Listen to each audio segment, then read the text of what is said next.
And we're back here once again with another episode of the MSK show, and this is going to be episode 123. And I hope you guys are having a great week so far. But if you are unfortunately, in the California state currently, and well, more presumably, if you are in LA, you are having a pretty terrible time. So hopefully you guys are let's just say safe. That's really all I can say right now. And the people that are like, you know what, thoughts and prayers, I'm not religious and that shit ain't doing nothing. Just playing. When someone says thoughts and prayers after your house is, I don't know, fucking rubble, that doesn't even do anything, But yeah. Good Lord. I might as well tell people to go fuck themselves. It's like, great, for that. Yeah, our state is complete trash. Not even just trash, like so bad, guys. Like they don't have enough firefighters because they fired a lot of them because they wouldn't get the jab. Oh God, this is terrible fucking city and terrible state. Our governor is so bad. But you know what was most important to a lot of people in LA is that they appointed their LGBTQ plus lady captain for fire. Like, holy shit, does that even matter right now? Fire is 0% contained, despite what the media is telling you. Oh, it's under control. No, it's not. It's actually not controlled at all. Will it get better? I mean, to be fair, I'm not trying to sound like a complete cynical asshole. I've seen worse, and it did get better. People's property, no, sadly, that's gone. There was one story. I hear what you're saying, but can't you kind of see yourself doing that job now? I'm just saying. Good Lord. Besides being black and good looking? No, I mean, like, doesn't it seem like anybody could do essentially that right now? Oh, no, honestly. Representation. No, you can really, like, what people are saying is true. Unless the weather improves, it's not really going to get better. Literally, the weather itself has to get stabilized. Oh, then they can actually fight it, competently. Because people don't know this.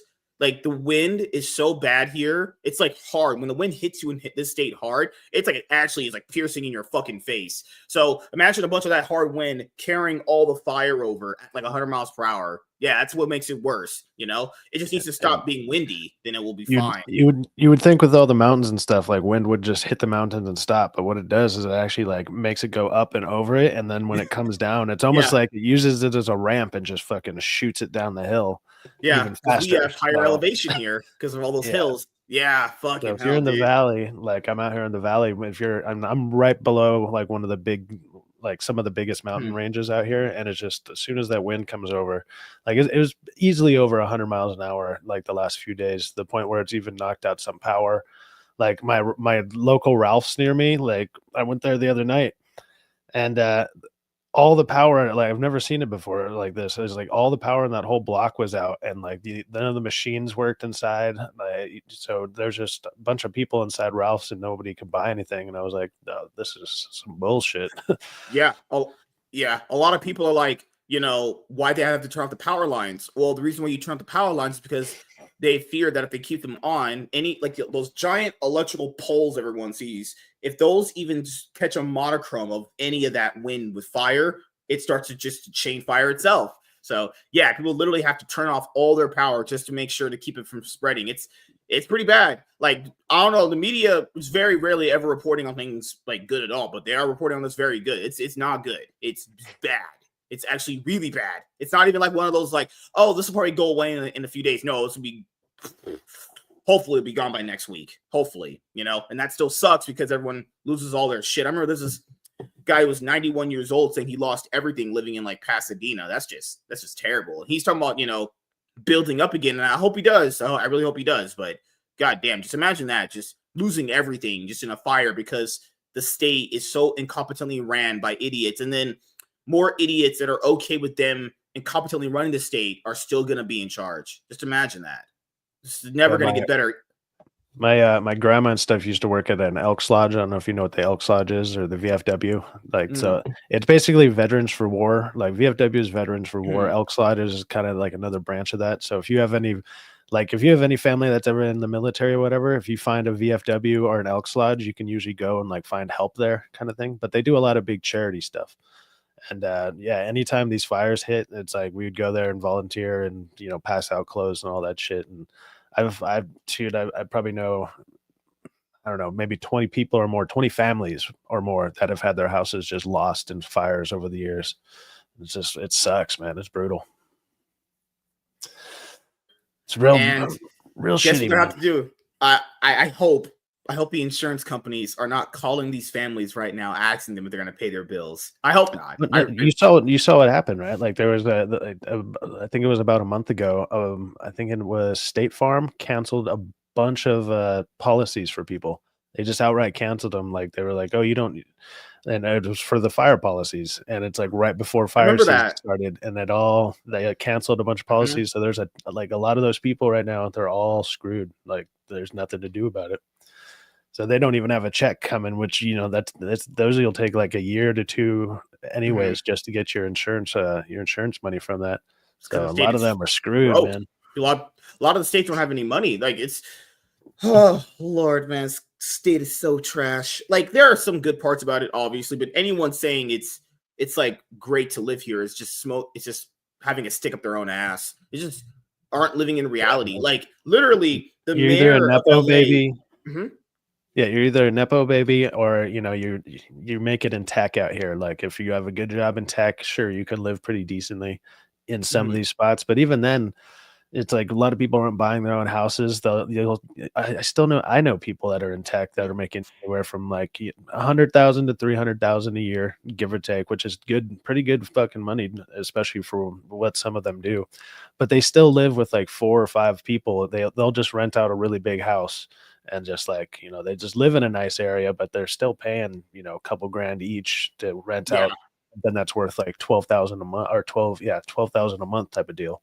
It's like, oh, it's nice, but you can't keep up like that. It just, I remember, especially without roommates and shit. Something bad in Texas happened a few years ago. I remember there was a snowstorm so bad it like froze everything.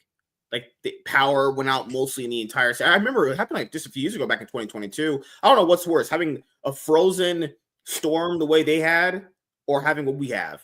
I don't know. Being completely frozen with nothing sounds like hell itself. Yeah, I got a cousin up in Yosemite. I don't know if you've ever been up that way, but I mean, Yosemite is awesome and everything, but it's way high. It's even higher elevation than where we're normally sitting down here. It's like, another 10,000 feet. I don't even know the elevation, but it's much higher. So every single winter, all their pipes and everything freeze to the point instead of just buying water to like just drink, they have to buy water so they can even flush their toilets to like refill it, because they got that like all the pipes are frozen, so you can't even get water in. So you can bring your own. You do it all with like you prepackaged water. You hunker down for the winter type of deal every single fucking year. I was like, dude, that sucks. It's rough. Well, Gray, got to move to California, man. I hear you're going pretty good out here for some houses. Yeah. I hear the representation's good. Oh yeah. It can't be without our DEI, our mayor. Apparently, the mayor of LA wasn't even here until like recently because she was in Africa. Apparently, allegedly. Makes sense. Just oh Lord, just so much bad stuff here. Man, I hate this fucking city. Oh, I hate LA and myself. I've been there a few times. I don't like it. It was pretty overrated, honestly. California itself is not good. How Gavin Newsom might still be our governor if he's let now just blow my mind. People are still going to do it. It's so bullshit, man. I mean, LA is so bad. I don't know how long it's been since you've been there, but like last year, I didn't go to this LA Comic Con, but I went to the one before that. Last time I went to LA was in 2023. Yeah, that sounds about when I went to LA Comic Con. But it was like the LA Comic Con, the convention center that it's at. It's really nice. It looks all good when you're pulling up there, but then you have to go park on a side street, and all of a sudden it's like literal homeless encampments to where they've built like structures out of like cardboard and shit to where it looks like a mini town, and it's like a block away from really nice looking stuff, and that's just every other street all over the place down there. And I was like, fuck this. So I only drove out there the one time, and I was like, I'm just taking the train out here, dude, because I don't even want to park my car out here. Like, fuck that. Yeah. When we go to the League of Legends thing, they don't even have park. You could park outside, like they have the staff do it, but it's obviously like a little bit walled off. It's a little bit in a better area than most of LA, but it's just in that little area. If you come from the other side of the building, you just look down the street. I think I saw a dead person a few times. I went down that area. Oh yeah, Like it's there's just a homeless ton people of and everything. a bunch of tweakers and shit like that, and it's just oh man. And the parking is actually Super like sketchy. they actually have their own dedicated parking because they actually own the building. So you're not actually parking your car and Yeah, but like they'll make you outside. pay like $30-$40 for it. Yeah. So if you don't have that ticket that people usually tend to forget, to get your car out of the parking lot when you're driving out, you have to pay like $30. Like, man, you couldn't pay me enough money to live in LA. You couldn't. I just wouldn't live there under any circumstance. Literally, City of Industry, or say Redlands, is way nicer. Probably costs the same amount to live out there in LA. It's way better. I got an uncle that lives out there, and he runs like a nice granite installation business and everything. And every time I go out there, it's really nice. It just everything's so far apart usually, because he's even like he's in Redlands, like up in the hills. Like his shop is a little further in, but so I've never really explored too much out there. But man. Well, what's up, Sergeant? Sorry I wasn't able to make it, man. My power's been going on and off. I'm hoping this will even last. Luckily, the wind has died down, but I haven't even wanted to turn my computer on for like 2 days now, because I was leaving it on to watch Netflix and random shit without using just my TV, and you're Netflix and chilling by yourself. That's dude, very gay. Just to fucking stay out of the wind. There's nothing to go do, and I'm not going to all these places where their power's out. So fuck that. But it kept resetting my computer, and every time it was doing that, it was it has to do that check the disk bullshit and make sure everything's running okay. And I'm like, okay, it's gonna short out my computer, and I can't have that right now. So I was like, I'm gonna keep this off for a bit. Luckily, the wind is kind of gone, so that's good.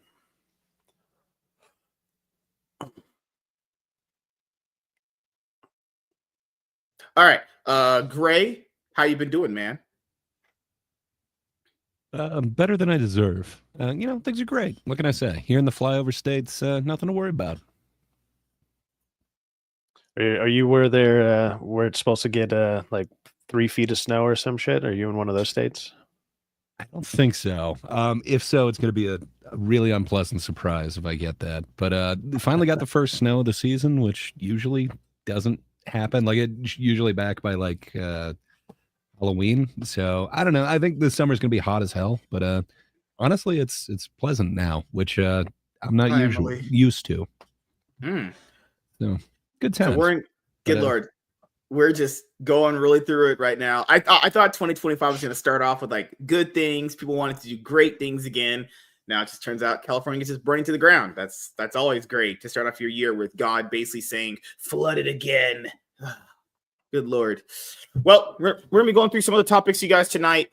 You guys really, really, really enjoyed it when we went through them on Monday. Cyphex wasn't here because he got off work and he was getting on track. He was getting to come home. He was driving home, and his traffic was just apparently really bad. So he wasn't here. Oh, dude, it was like right when all the stuff was starting. So if you were in Pasadena, you were kind of screwed. Like, what I ended up actually doing is like I was taking the back streets, and I just went to a friend's house because I was like, I'm gonna wait for all this shit to pass. And then by the time when I got back here, it was like you guys are pretty much done. So I was like, all right. My bad. That's fine. It's understandable. I mean, you can't. If you could control the weather, you'd be Storm. Good Lord. Oh yeah. And there was a rumor. There's that black lady who was in Wicked. She's like, I want to play Storm. I will say this, even though I think that would be not a great Storm casting, at least that wouldn't be a race swap. I'll at least admit that. He'd at least be getting a black person to play Storm. She'd be in like instead of it being Wolverine and Cyclops in like a 3-way bullshit, it would be like her and like I don't know. She'd just pick another lesbian character like Dazzler or something. I don't know. They would do some bullshit with it. But I don't think she'd be a good Storm. She's too fucking skinny and shit, man. She's actually a good actress in Wicked. I didn't mind Wicked. I was surprised, and I thought I was gonna hate her. She was fine. She's just fine as an actress. Good job. I've never seen her in anything else. She did fine in that, but I don't want to see her as Storm. Good gosh, man. So for anyone who doesn't know, for any time I clip out the videos that we're gonna do, the people that you see on the videos, their links will be in the description box below. Primarily, I usually link obviously the YouTube channels and the Twitter. But if someone doesn't want to have Twitter linked, then I could just obviously put like IG or whatever. But I should just leave those links. So just in case you do a good performance and someone sees you talking about our great things in life, then they can find you. Actually, it's a good thing, right, Gray? They can find you, man. You can revive your channel. It's probably a nice thing, but it's a double-sided coin because now we're associated with your channel. I don't know. Either way. All right, we're gonna start here in just a moment. Guys, I took a long nap today. I felt really, really tired. I got Comic Book Haul out. I got the video that me, Tiny, and Arza did, the last one on that show. Finally got all those videos up. And then I put out the one that we did talking about Caitlin Clark. I don't even know how these videos even did as far as like view-wise. I just know I uploaded them. So hopefully they did very well. But that's just kind of what I want you guys to get accustomed to, me putting out more consistent videos. So I don't want to really just go more than a couple of days without putting out a new video, because people have to keep in mind when we do these kind of like shows, it takes me time to actually clip them out, and actually put out the videos too. But at least I'll have like a nice little catalog of good videos to upload for a lot of people, because it's quality, and that's what you guys want: quality consistently. And Gray knows that's what I'm made for, right? Okay, sure. God, sure, quality.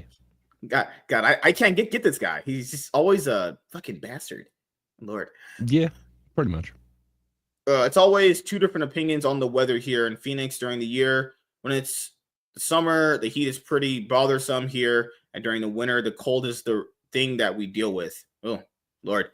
It's hot year round here in California. Like, summers here are just, man, that shit gets to like 115, and you're sitting there looking like, wow. If you're outside, you're actually like wanting to commit suicide. When I was younger, I actually didn't mind it being that hot. I didn't care. But when I got older, I was like, oh, this is not good. Like, you couldn't get me to go outside in 110 degrees. Yeah, it's just agony and hell, honestly. When I used to build swimming pools and stuff, the company I worked for, like, say when you take all the water out and then you have to do a patch in the concrete, like those pools heat up another 10 to 15 degrees hotter than whatever is going on out there. So if it's 110 out here, that shit's 120 and so on. So when it's 110 or so, you can only work in like 15-minute increments, and then you got to go take a break, because other than that, people pass out and like die of heat stroke and shit. So you can't even really work in it, but you still show up anyways. It's a bitch, man. Okay, give me 1 second, everyone. Let me take off these topics on my notepad, because I usually write them down to make sure we know what we're covering, and we're going to be good to go after I copy this notepad. And wait, you take notes? I said this for years. Do you not listen to me, Gray? Not usually. Plus, it doesn't seem like there's like a plan or notes or anything. So the first topic is always his first little headline on it is just like, don't be gay in front of everybody. And it's just a constant reminder. He just has a whole file of it, and it just says don't be gay everywhere. Oh shit. I for like news videos, I have to write them down, and I bookmark everything on Twitter. That way I can remember, like, okay, if we're gonna be on the show, then it's something to cover. And I know what most of you guys can talk about anyway. I've talked to you enough to know your big strengths and weaknesses when it comes to like the shows, actually. So I'm good. Huh. So you know our strengths. What is your strength, sir? I'm a master of everything. Don't you know what's in the name? I'm a jack of all trades. That's what I want it to be. Essentially, a jack of all trades. People say the master of none. The master of none part, I don't want to associate with that. I just want it to be a jack of all trades. But I'll tell people, there's things that I can't talk about. But that's the thing, is I wouldn't have those as topics anyway. The things I can't go over, why would I have them as topics? It make no sense. Like, you would never hear me talk about wrestling, because wrestling is for neckbeards. Or you would never hear me talk about D&D, because D&D is for smelly fat nerds. Pretty obvious stuff there, No? God. I don't know about that. Good gosh. Let's see what we got. And we're good to go. Oh, fucking hell. What do you got on the docket, man? The docket? Are you a fisherman? Nope. God. Do you think No. dockets have something to do with fishing? I just wanted to say, all my jokes are landing. You guys just aren't my audience. Just pointing it out there. Nasquack. Oh, next week when you're on, maybe Saturday, or at least next week, I finally wanted to go over like those anime live action movie announcements I never even covered. Because people gotta know, information's a little bit old, but these movies haven't been made or even started developing yet, so it doesn't matter, honestly. All right. Hey everyone, I'm MSK, aka Master Swag King, coming at you guys today with another video. And if you guys are returning viewers or new viewers, then please consider subscribing to the channel if you have not already. Leave a like on this video if you enjoyed it and comment down below. Also, make sure you guys hit the notification bell. That way you guys can get notified on whenever I upload a brand new video or go live. And in today's video, we are going to be talking about the MCU Blade movie. So, the way the MCU actually treated this movie was something I've pretty much almost never seen for a movie that they were trying to basically get off the ground. So for those of you who don't know the story, actually, Blade, obviously portrayed by Wesley Snipes, had a trilogy of superhero movies that came out a long time ago. Later on, they had that CW show that came out on Channel 5 for a little bit there. Then after that, in 2019 at the San Diego Comic-Con, they announced that Mahershala Ali was going to be portraying Blade in the Marvel Cinematic Universe. You had the whole joke of like, hey, it's going to be rated R. And he's like, no, it's PG-13. You're going to like it. Keep in mind, later on, Deadpool Wolverine was rated R. So I guess the fans, really got what they wanted at the very end of that joke, actually. So then nothing about the movie was talked about as far as it developing into an actual movie. I'm talking like no pre-production was announced, no like writers were announced, no directors, nothing. Absolute. Wait a minute. Oh my God, I'm black. Hold on. I'm doing crack. True. They kind of. Oh, hell no. Oh, Uncle, it's you. Nelly, is that you? Nigga, I thought you was a burglar. A big, fat, funky, nasty, stinky, black, one-eyed motherfucking burglar. Why the fuck didn't you knock, nigga, you raggedy son of a bitch? Give me one retake. You got a couple more. Give me one retake. My brain's on. My brain's on. Would you guys like to fuck me? All right. Sounds good. No. All right. No. Or aren't you you guys bigots? Fucking hell. Crazy. I'm very, very straight. All right.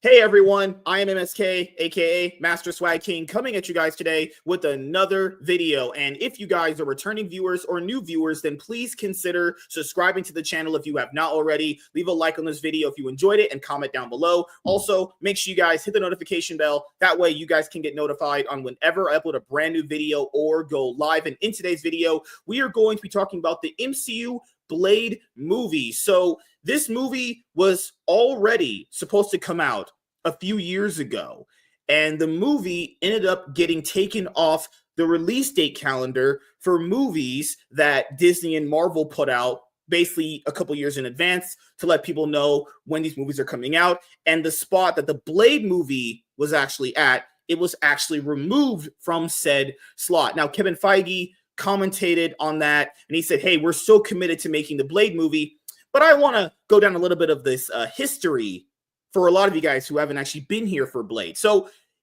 Wesley Snipes, the actor you guys know as Blade. Keep in mind, this for Blade. Blade's actually not really a popular character as far as comic-wise. Most people only know Blade because of Wesley Snipes. It's actually incredible. So he had his first 3 movies. You had the TV show. After that, at the Comic-Con 2019, they announced Mahershala Ali was going to be the MCU Blade. Then after that, nothing about the movie was talked about as far as like pre-production, writers, directors, cast, nothing. Then in 2021, on IMDb, they actually announced the movie was going to be filming in Atlanta, Georgia. Keep in mind, they didn't announce this themselves. We had to literally look and find when's this movie supposed to come out? Because literally from 2019 all the way to 2021, nothing, literally just crickets.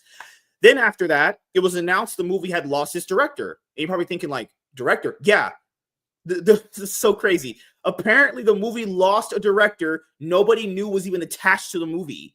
Apparently, they had a director that they hired that they fired because apparently the script itself was just a jumbled mess, kind of like the whole MCU thing. Like, it was going to be Blade's daughter taking over from Blade, and then Mahershala Ali was very, very frustrated with how the script development was actually progressing.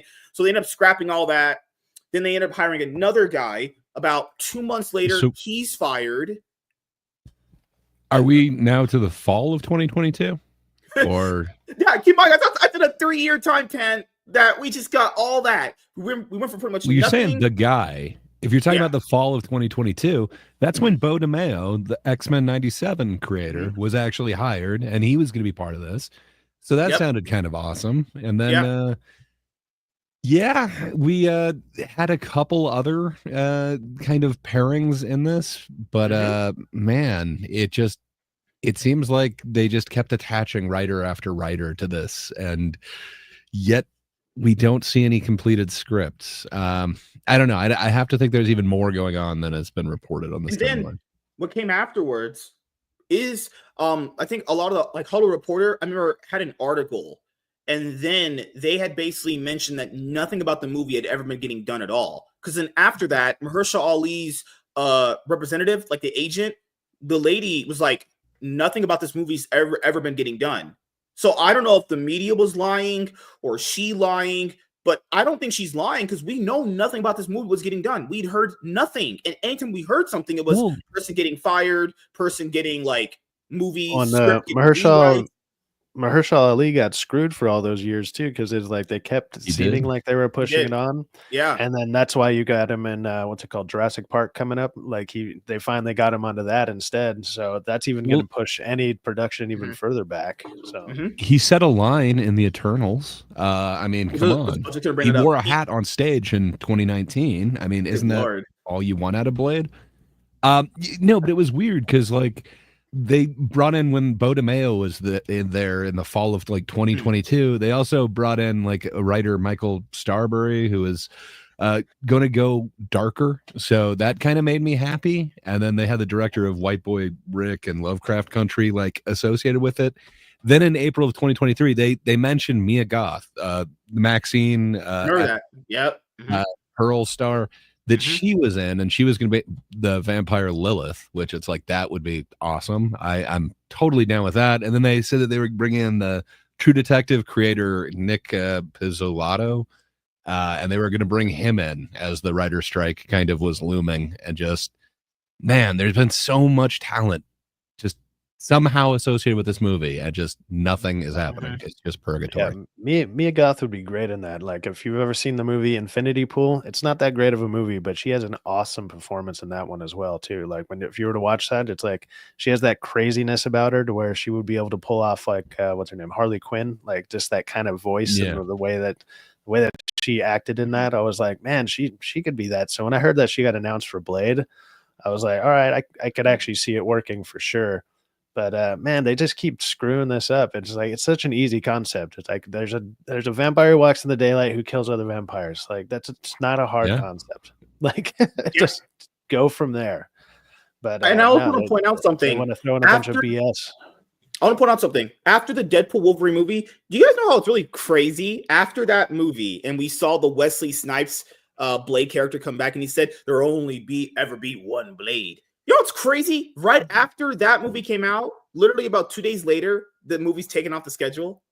I found, did he burn them so hard about them messing up Blade that I'm only going to be the only Blade? I'm just saying it's a coincidence there. Just pointing it out there. He says, I'm the only Blade. And they're like, you know what? I guess you're right. I guess we really can't make a movie about a vampire hunter slaying vampires. Well, I mean, they could even do like an old man Blade. You know, they did Logan. Just do Blade like that or whatever. And I guess if you wanted to pass the torch, then you can bring in someone like Mahershala. But it's like I feel like it's been too long. He's only getting older. I mean, he works. He looks right. Looks like he would play the character good, and he's a good actor. So, well, you mentioned Logan, and in December of 2023, Michael Green, who wrote Logan and Alien Covenant, he came on as the 5th writer. So it's like, okay, again, more talent. Like Okay, he actually worked on Logan. Oh yeah. Just man, this sucks that it's just purgatory. Yeah, that whatever's going yeah, on with this movie has just been production hell, man. I can't imagine like if this even comes out, it won't be till 26 or 27. that you're being way too generous. if Charlie, That's when we'll get the next announcement about it. I would debatably say it's not coming out at all at this point. I was under that impression a while ago. Literally, when the first thing we heard about it was that it was filming in Atlanta, Georgia, in 2021. On IMDb's page that they just announced it, I was like, wait a minute, there's something odd about this. Like Mahershala Ali, he barely ever talked about the movie afterwards. It's like, for some reason, the MCU fell into that Star Wars trap of just like announcing shit and then actually just never actually working on the announcement that they made.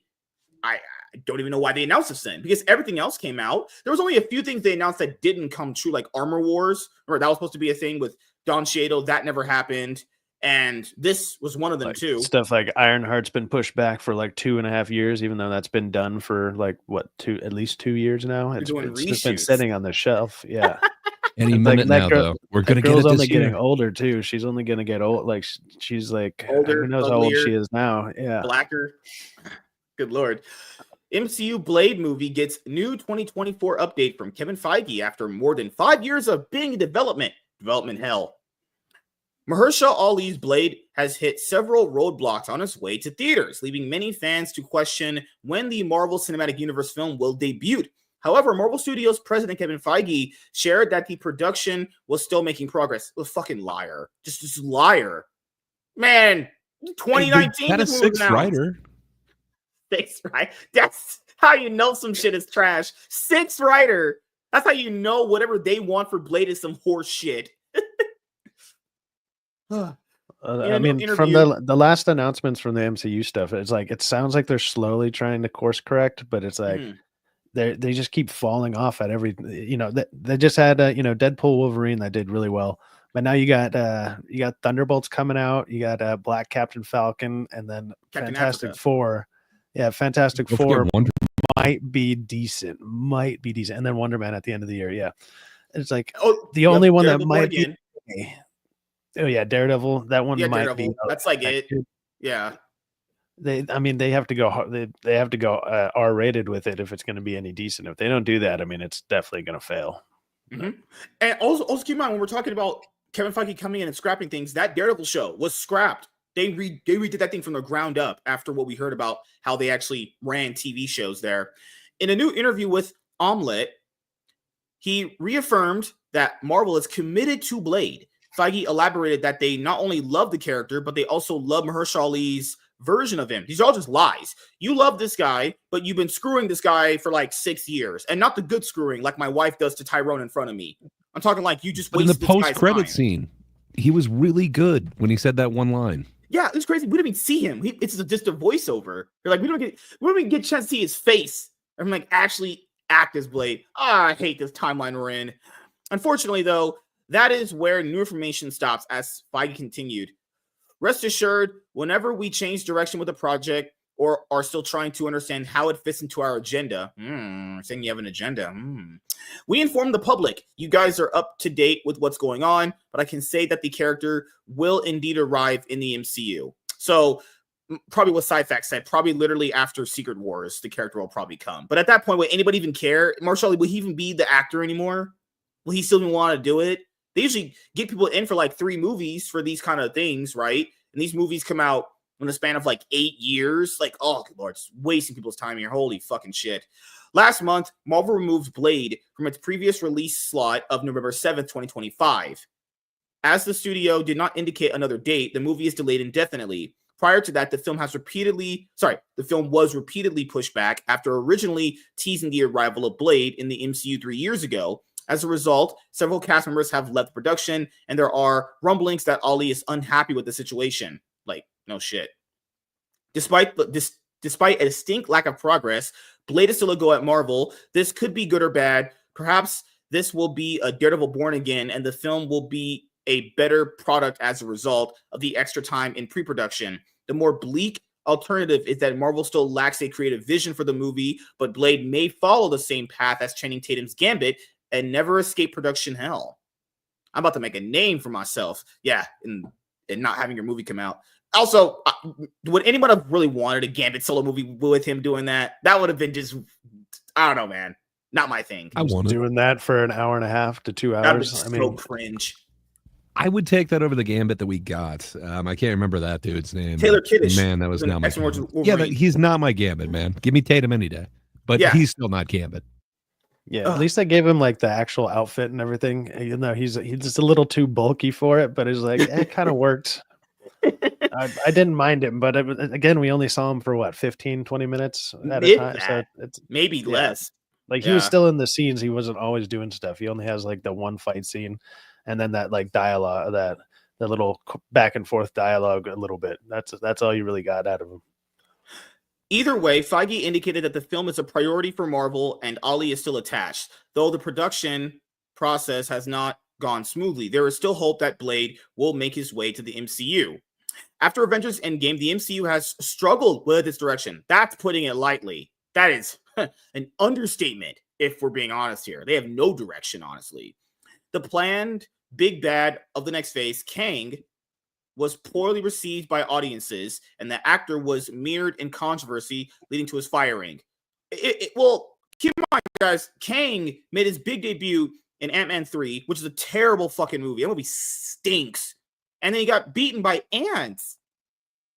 Yeah, well, his first two sightings of him, like he loses in Loki, and then he loses in Ant-Man. It's like you've already had this is your big bad, and the first time you've seen him, he's already got his ass kicked. Mm-hmm. Yeah. He was okay in Loki, and it was a variant, so it wasn't supposed to be the real one, but still, I don't know. That was weird that they just abandoned that whole thing. I told you guys that when they start hiring black people, they're going to start getting in trouble, because that's what these people do. The black people just always got to be in trouble when it comes to shit. Oh, they put a black guy as the face of their universe, and he got in trouble. Statistically, it was going to happen, obviously. I'm kidding, guys. It's just, guys, I remember it was supposed to be the King Dynasty for what Avengers Doomsday is going to be. So, that all got scrapped, all got rewrote, there's no way you're supposed to believe this guy's going to be your big bad, and he gets punked by ants in Ant-Man 3. When Thanos was the guy that they were hyping up, you were scared of that guy. Remember he punked Ronan in the first Guardians movie? I remember the reaction of the audience. We had a big audience that night. They were like, what the fuck? This guy's pretty scary. Like, you felt Thanos' presence coming. You never really got that from Kang. And I think Jonathan Majors was kind of done dirty a little bit. I don't think he's as bad as everyone made him out to be. But if I'm being honest here, he did not have the same level of presence that like Josh Brolin's Thanos did, So I'm not going to deny that. They definitely didn't build it up. Like we didn't see the gauntlet. Mm-hmm. It wasn't like many things that connected it together. But I don't know. Did you see Loki? Season 2? I was watching season 2 like Loki. Mainly season 1. They introduce, the whole idea of Kang and the variants or whatever. Man, I kind of dig it. I'm with Walter on this. I didn't hate his introduction. It's completely different than Thanos. It's definitely not set up. It is weird that they would go from that to the whole ant thing, but fair enough. It was a choice, I guess.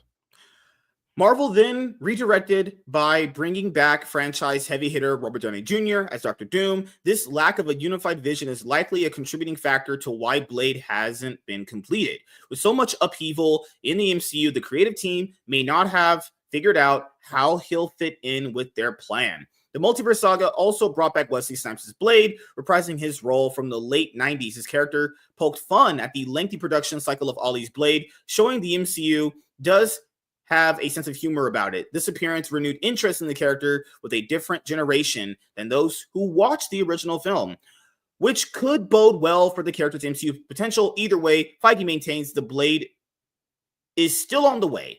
Not a moment too soon.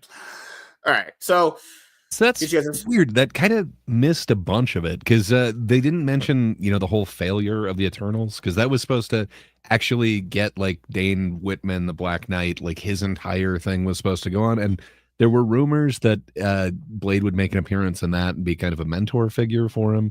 So I don't know. It's just weird. They've changed the path so much that even that brief history, which wasn't so brief, doesn't even cover everything. I'll get you guys the closing thoughts on this one. Gray? Any closing thoughts Yeah, on this one? it sucks because, you know, like Cyfax was saying, like Blade is a character that you really could easily do. Like those 90s movies, they weren't the greatest, but man, that was fun. Like I really enjoyed it for the time. And yes, it's really stupid that you have like a disco where somehow you're going to waste enough blood to put it through the sprinkler system and cover everybody there rather than just, you know, making some lovely cocktails for everybody at this nightclub. But it was perfect for the time. Even if they're going to make it that cheesy, I would have loved it. If they're going to actually go with fan service, cool, bring back Wesley. Like, that'd be awesome. Just give me another rated R Wesley Snipes one. I'm very happy. But I hope they can do something with this. I always dug kind of the more magical, weirder side a little bit more than the cape stuff. So, man, I really hope they kind of get this out at some point. Just so many cool people have been attached to this. It's just a shame they've been mired in this purgatory and nothing can come out. But man, they're just kind of scratching the surface. That article did not go into everything. Again, it's like 6 writers, I think 4 different directors. Yeah, a whole bunch of people have been no, it's somehow been associated with this, hell. and just nothing. Mhm. So yeah, I want some Blade someday, but I have zero faith in it. Cyfax, what are your closing thoughts on the Blade movie for the MCU? Think it's coming out? You giving up? You don't care? I pretty much have given up on it, but like I was saying earlier, it's like it would be an easy thing to do. And then even in that article they're mentioning, or they said that they're trying to figure out how it'll fit into their stuff. Here's an idea: just don't have it fit into all your stuff. Just do its own movie. Have it be its own thing. Do like a little side thing. If you want to kind of bring him in later, have characters kind of reference him, like, oh, there's a guy who knows about this, and you can bring him in there.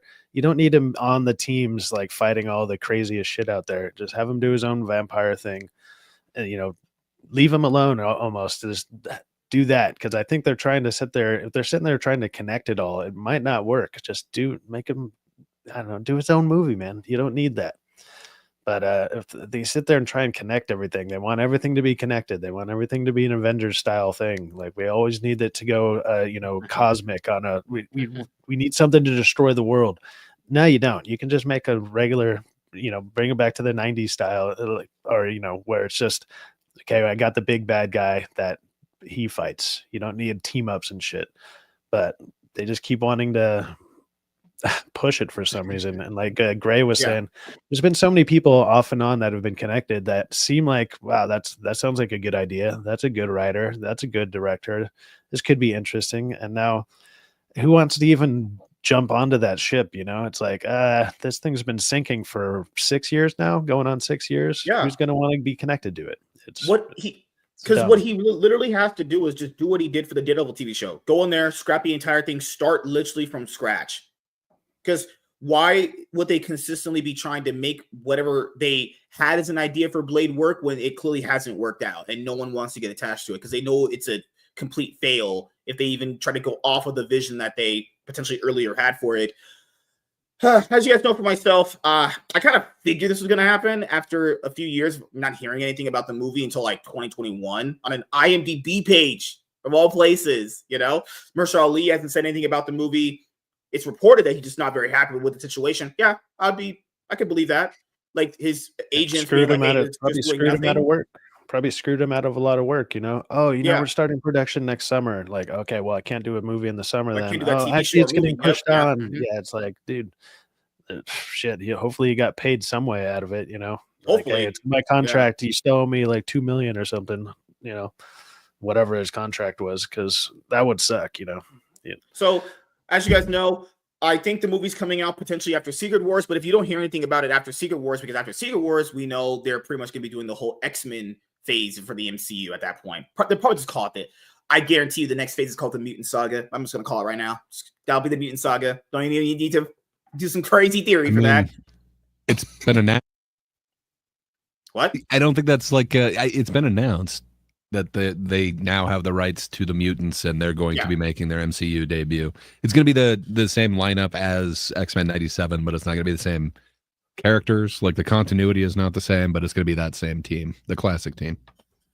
So thank you guys for checking out this video. If you guys are returning viewers or new viewers, then please consider subscribing to the channel if you have not already. Leave a like on this video if you enjoyed it and comment down below. Also, make sure you guys hit the notification bell. That way you guys can get notified on whenever I upload a brand new video or go live. I'm MSK, aka Master Swag King. Signing out, guys. See you guys later. Peace.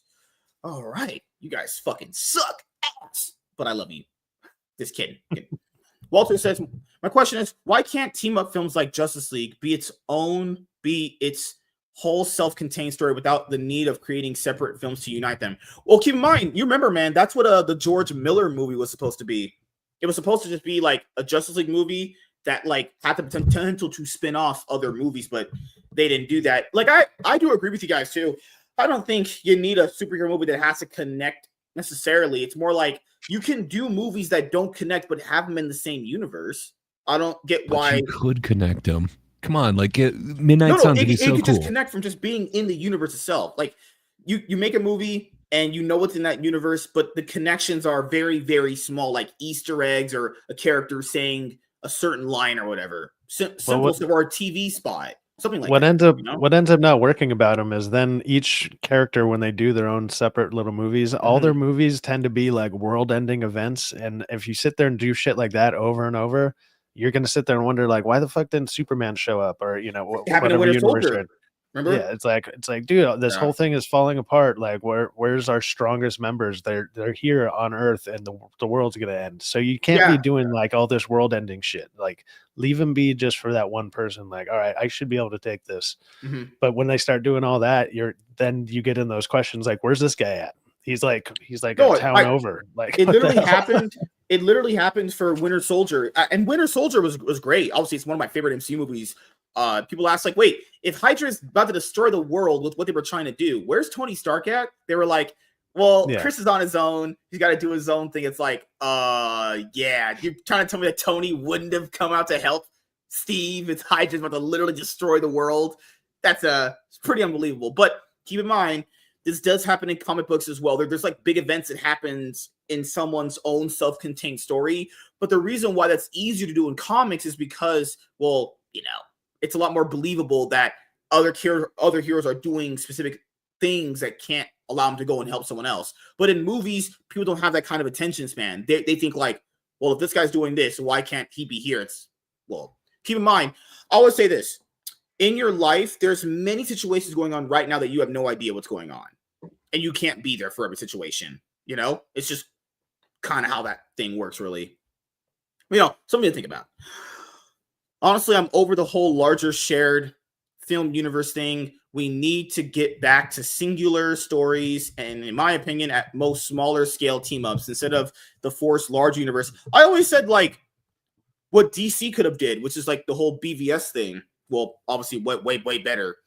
The whole like world's finest thing. Things like those stories, I think, never get done justice. Like doing two characters in a movie. You don't have to do a whole team. You just be two characters. You could just do a world's finest thing. Team. Come on, Midnight Suns. We've got so many good ones from there. You got Morbius. You want to see him back on the screen. Add a solo movie. Isn't worth it. Bring him in as part of the team. We got Ghost Rider, Moon Knight, Man-Thing, Dr. Voodoo, Wong in there. Come on. That would be awesome. All led by Blade. Who wouldn't want that? Good gosh. I really, really need to get to the point where I'm really hot and attractive. Right, Gray? Yeah, I mean, good luck with that. All right, let's go. We're getting some hot bangers tonight, boys. And if you learn how to just curl your own ego, you could bulk up. Yeah, man. Oh God, there's some boobies there. That's Bo DeMayo. Come on. That's Bo or Bo DeMayo. The real Mayo. He loves Mayo. He loves his dick. Ugh, good Lord. Wait a minute. Whatever happened to his situation? His situation just hasn't been talked about in a while. There's no updates on it. He's disgraced. No real update or anything like that. But he's still championing some things. Said he wanted race swaps to quit. I think you mentioned his quote the other day when a certain trailer was released. But he's still fighting the fight. We don't know the truth behind that yet. So I withhold judgment, but I love X-Men 97. He did great with that. All right. Yeah, Okay. X-Men 97 was surprisingly good. I didn't have high expectations Hey! for it, and then Maybe the came out pretty Spider-Man good. show is just as good. Maybe the Spider-Man show. Oh yeah, that's gonna be just fantastic. They got the. I'm something of a nagger myself. They really did it. Oh god, it's like do I respect them for it or do I hate them because I hate race swaps? I don't know if I should respect them or hate them for it. I don't know. All right. Hey everyone, I am MSK, aka Master Swag King, coming at you guys today with another video. And if you guys are returning viewers or new viewers, then please consider subscribing to the channel if you have not already. Leave a like on this video if you enjoyed it and comment down below. Also, make sure you guys hit the notification bell. That way you guys can get notified on whenever I upload a brand new video or go live. And in today's video, we are going to be talking about Robert Downey Jr. and Chris Evans returning to the MCU. So it was announced last year, 2023, San Diego Comic-Con, that Robert Downey Jr. would be coming back to the MCU, not to play Tony Stark Iron Man. He's coming back to play Doctor Doom. No, I'm not kidding. He is playing Doctor Doom. Is he playing Victor Von Doom? Well, that's debatable right now. Until we see the movie, we won't actually know that. But he is coming back to the MCU, and he's getting a paycheck that is so big, a man can only dream, actually. Then we also got another announcement. Chris Evans is coming back. So there have been rumors and reports that the MCU doesn't really have a direction, and they've been trying to get the original cast to come back in a big way. Obviously, for Avengers Doomsday, we know a lot of people are going to be casted for that. It's going to be one of their biggest movies that they're prepping for. And, I don't know what character that Chris Evans is going to play when he comes back. A lot of people think he's going to play a different version of Captain America or an alternate universe or whatever. Guys, keep in mind. That makes sense. Okay, so him coming back to play Doctor Doom, he could do a good job. I mean, he himself knows how to play Iron Man. Could he play Doctor Doom? You know what? Entertain me.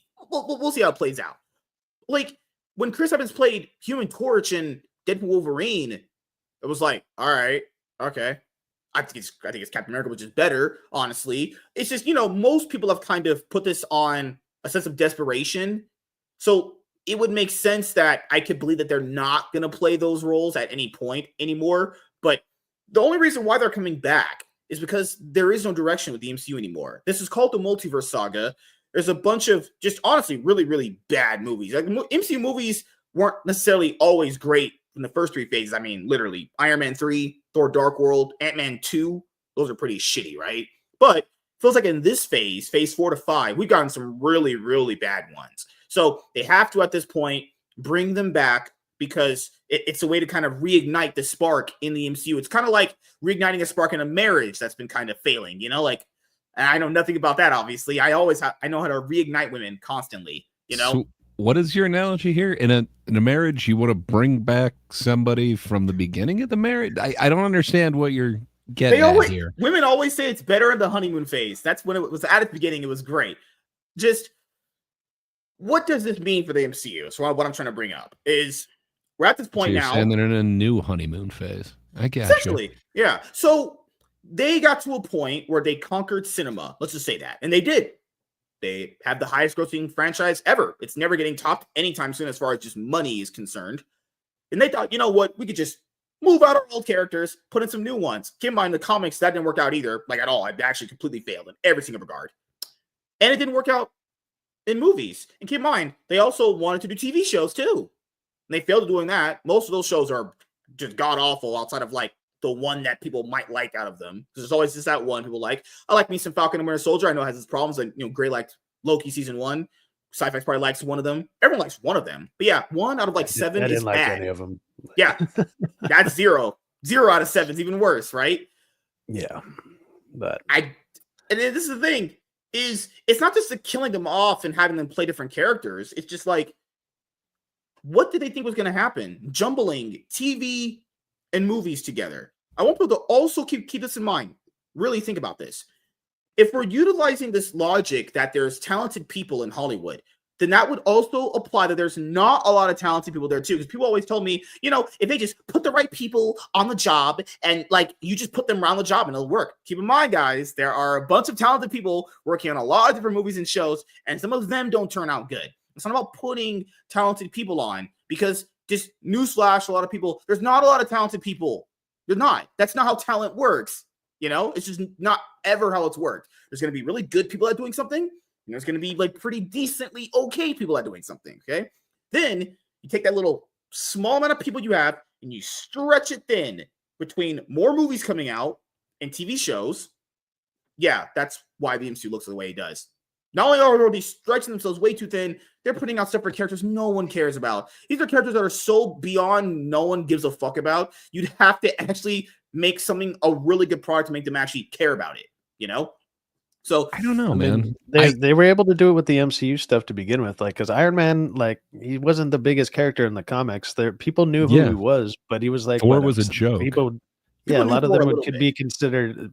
Well, but they just know the mythology. They might not even realize that he was actually a part of like the MCU until he was introduced on the movies. I think the only characters that were known were Hulk and Captain America. If you don't know who those two are, you're just a pleb. You're a fucking casual. It's like, if you don't know who Hulk is, it's like, come on, what are we even doing here at that point? But yeah, but they brought in a lot of characters that became like household names now. Black like Widow even the Guardians of the Galaxy is a great example. Like nobody knew who the hell they were. Doctor Like, Strange. and now everybody knows that. Yeah. Doctor Strange. Yeah, they're still good characters in their own rights. And if you see there's like their little standalone, usually animated movies and stuff, they're pretty good. A lot of them are pretty decent. But it's like it's not like they were. People weren't walking around with shirts with these guys on them, man. They just weren't. Maybe Captain America. That was about it, and Hulk. Yeah. And the crazy part about it is like Iron Man. It's weird. I don't know that many characters that are underrated that get two animated shows to themselves. Even his animated shows didn't really bump his popularity up, because usually it would take like animated shows and like movies to make a character more popular. Because just to be honest with you guys, I love comics. People don't really read comics as much. You're only getting people in from television or movies. That's it. So people have been talking about what this means for the MCU if they're both coming back. And keep in mind, we don't know their capacity yet. We know they're coming back for Doomsday and Secret Wars. We know that. But are they sticking around? Or is one of them they're going to die again? I don't know. Well, we'll see. I mean, RDJ's the next big bad, so he'll be there up until the 2 next Avengers movies, I think. When it's Doomsday, it's the second one, right? Doomsday. I think the first one's Secret Wars, isn't it? First one's Doomsday. Yeah. Second Wars. Yeah. Okay. So I assume he makes an appearance in the first, and then he will actually be the big bad of the second. So I don't know. I don't think they're going to waste their RDJ, seeing as how they got to pay, a lot of money. It was 90 million for 2 movies. Yeah. Oh Lord. Yeah. Just getting fucking the bag, man. And hey, he said, "I'm only going to do it if you hire the Russo brothers." So the Russo brothers, they have some bangers in there. I have my issues with Infinity War, but overall, it's not a terrible movie. It's good overall, right? Like they know how to make some good movies that people care about. It's just they were able to take with Infinity War. It's a great example. Like they took a bunch of characters that they didn't do every single movie in the MCU. They did what it was like the Captain America movie, stuff Civil like War. that. They did a lot of stuff that people liked. Yeah, but they were able to take all the characters from all the different ones and big ensembles. Yeah, all the characters worked. Like it's like the characters didn't change much from the movies you've seen them in, and they made it work. So it's like they can do these big stories. So we'll see what I they agree do. with people the fact that they wanted someone different for Doctor Doom. I understand that. I do. But if people have seen him pull off Tony Stark, hey, I would say cool it on. Let him show you what he can do. Because if the Iron Man portrayal didn't convince you, it's like I don't know what will convince you at that point. But I do agree. You probably should have got a new person. I do agree with that too. I don't know about that, man, because it depends which route they're going with this. There's like 3 canonic ways that it makes sense to have essentially RDJ play Doom. And I'm not sure if they're coming in with a different world, which it kind of sounds like it. If we're going to go with, the actual next one, I do believe that's going to be a multiverse type deal. So I'm assuming everything's going to come together after Battle World, but We'll see. But it kind of makes sense. In case they go through one of these, I don't want to necessarily spoil it, but there is one where there is a variant who essentially is Tony Stark. There's another one where he essentially like steals his body. There's a couple different ways that this could work out, and it seems like it would actually work for me. But we'll see how they want to go, because they're not actually taking anything. And even the Russo brothers themselves kind of change up things. Now we actually have death in the MCU. It would have been kind of cool to actually use that as part of the, Thanos motivation, but instead we got a slightly different one. That being said, I don't hate their take on it as much as a lot of the other changes throughout the MCU. So yeah, I don't know. I'm cautiously optimistic. Yeah. I'm not sure what they're doing with Chris Evans. I don't know exactly how they're going to work white that guy out. Gray. We know why he's there. It's a DEI hire. I'm kidding, guys. I'm afraid of what RDJ and Chris Evans return means for the future of the MCU. Why are Chris Evans and Robert Downey Jr. here? The Marvel Cinematic Universe can do what the comics never could. I guess it's an interesting thing. Marvel has bought into the negative hype, and that's concerning. Okay, I agree with like one of these. What in the world are you talking about? These crazy people. They be just saying some most weird shit. Negative hype. Good Lord. They created the negative hype by making awful movies like Eternals. They did that themselves. You watch Eternals? That movie stinks. Have you watched Thor: The Dark World, which is in phase 2? That stinks. Keep in mind, they just kept pushing forward, which is what they do. Which is, I guess, like all their phase 4/phase 5 shit has all been fucking garbage, man. It's just been, it has been one that was kind of worth seeing. There's been, even some of the even if you like only the action in a lot of it, like they don't even portray that very well. The only MCU movies I enjoyed was No Way Home and fucking Deadpool Wolverine. That's like 2 out of like how many movies there? It's a lot. It's like 10 movies there. Does Deadpool Wolverine really count as an MCU? Like it's a crossover, but man, that's so much more Fox. I think it's like a holdover from Fox. Yeah, it feels like a holdover. It's crazy. The movies that people enjoyed are from the other companies. Oh God. Well, oh Lord. They do seem to be making a change in direction though. Like everything at Disney was, like even like Moana 2, it's supposed to be a TV show. They realize they will make no money off of that, and hell, they're raking in a hand over fist at the box office, even if it's not a great thing. But they seem to be changing course. They're going a little bit away from their Disney Plus thing, which they were all in on. Yep, they have been changing course. I actually know, I know somebody that works over there, and he's insider. Allegedly, sort of. It's the same guy that Chris Gore knows. Like we both know this guy, but he'll usually tell me because he sees people's videos and stuff. And he's like, that guy's wrong. That guy's kind of on point, or whatever. And a lot of the times, a lot of people when you hear about the behind the scenes stuff, it's usually not true. But the one thing that has been true is they are changing stuff behind the scenes. Like they are making an adjustment. So that is at least true. Now, I don't know which direction they're changing it to. We won't really tell till the next, probably Fantastic Four will be the one you'll be able to tell maybe some differences in. Yeah. Because these other ones I think were already written and been in production since all the crap was coming out. I want to tackle on what you just said Four, though. There, which is people need to understand, because everyone thinks the MCU is doing so good. Why would they need to change their direction if everything that they put out was fine? They literally have most of the movies. I know people look at the box office numbers and they go, you know what? That's a great number the movie made. It made all that money. It's like, no, they're definitely not happy with the direction of the MCU at all. You can't. I mean, they literally have their lowest grossing movie. If you're dropping 250 million, you're doing 250 to 300 million on a movie, or that's how much it costs, and that's before all your marketing. All the marketing, so throw another 100 on there, and you're only making 550 million off it. That's not a good return. That's a terrible return. That's not even breaking even. You lost money. Fail. Yeah. Like they literally had their lowest grossing fucking movie last year in December, the Marvels. It was their lowest grossing movie since like a movie in phase 1. How is a movie coming out in 2024 in 2023 taking in less money than a movie that came out in 2008? When there's more fans here for these movies now. That's mind-blowing. That's crazy. Both Robert Downey Jr. and Chris Evans are returning to the Marvel Cinematic Universe after they seemingly took their final bows in Avengers Endgame. But I'm not as excited. To quote Charlie Brown in a Charlie Brown Christmas, I don't feel the way I'm supposed to feel. I know both Downey Jr. and Chris Evans are great actors, and I love their previous forays into the MCU. Yet I'm less excited at the prospect of Captain America returning than I would be if they announced who was on the team. No, my problem is less with the actors themselves returning and more with what it means for the MCU as a whole, because it points to a troubling sign. I think back to two of the MCU's most recent projects that are highly anticipated. Shang-Chi and the Legend of the Ten Rings and Eternals. No, those weren't highly anticipated at all. People were like, I don't know how to... Awkwafina was in it. If I remember correctly, most people were like, I don't know what to expect. And then Shang-Chi was just all right. And then Eternals was just a steaming pile of trash.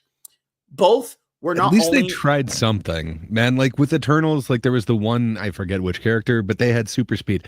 That at least looked kind of cool compared to the Flash. I'm just saying, like, they had elements that could have worked. I agree. But yeah. Man, it just did not work for me. You guys remember Eternals? Shang-Chi had like good fight scenes. Kevin Feige said for Eternals, they had their first Oscar movie. Oh man. Things said that didn't age well at all. If that's Oscar worthy. Kill me. Literally. They swung big on it. They went a little bit artistic with some of it. They thought that they had a lot of representation in there, and man, it just, it was a miss. Hey man, it had Salma Hayek. Like, you can't go wrong with Hayek. Then they did. That's the sad thing. It's like, man, kill me now. Yeah, they covered her up. That's what went wrong. Both were not only at the start of Phase 4, but they gave me the same excitement. I remember feeling for Thor and Captain America. Okay, that's crazy. If you had the same excitement for those movies as those, okay, I guess, buddy. The first Avenger, when the MCU was starting to find itself, new characters with bold concepts and mythology unexplored in the franchise could create exciting possibilities to build on.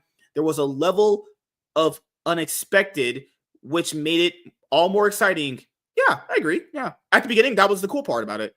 Now the Marvel Cinematic Universe is not only abounding the promising setup that Avengers Endgame established for the franchise, but is also afraid to develop its new characters in favor of recycling the old hits. In many ways, they are not learning the very lesson that set the franchise up for success in the first place.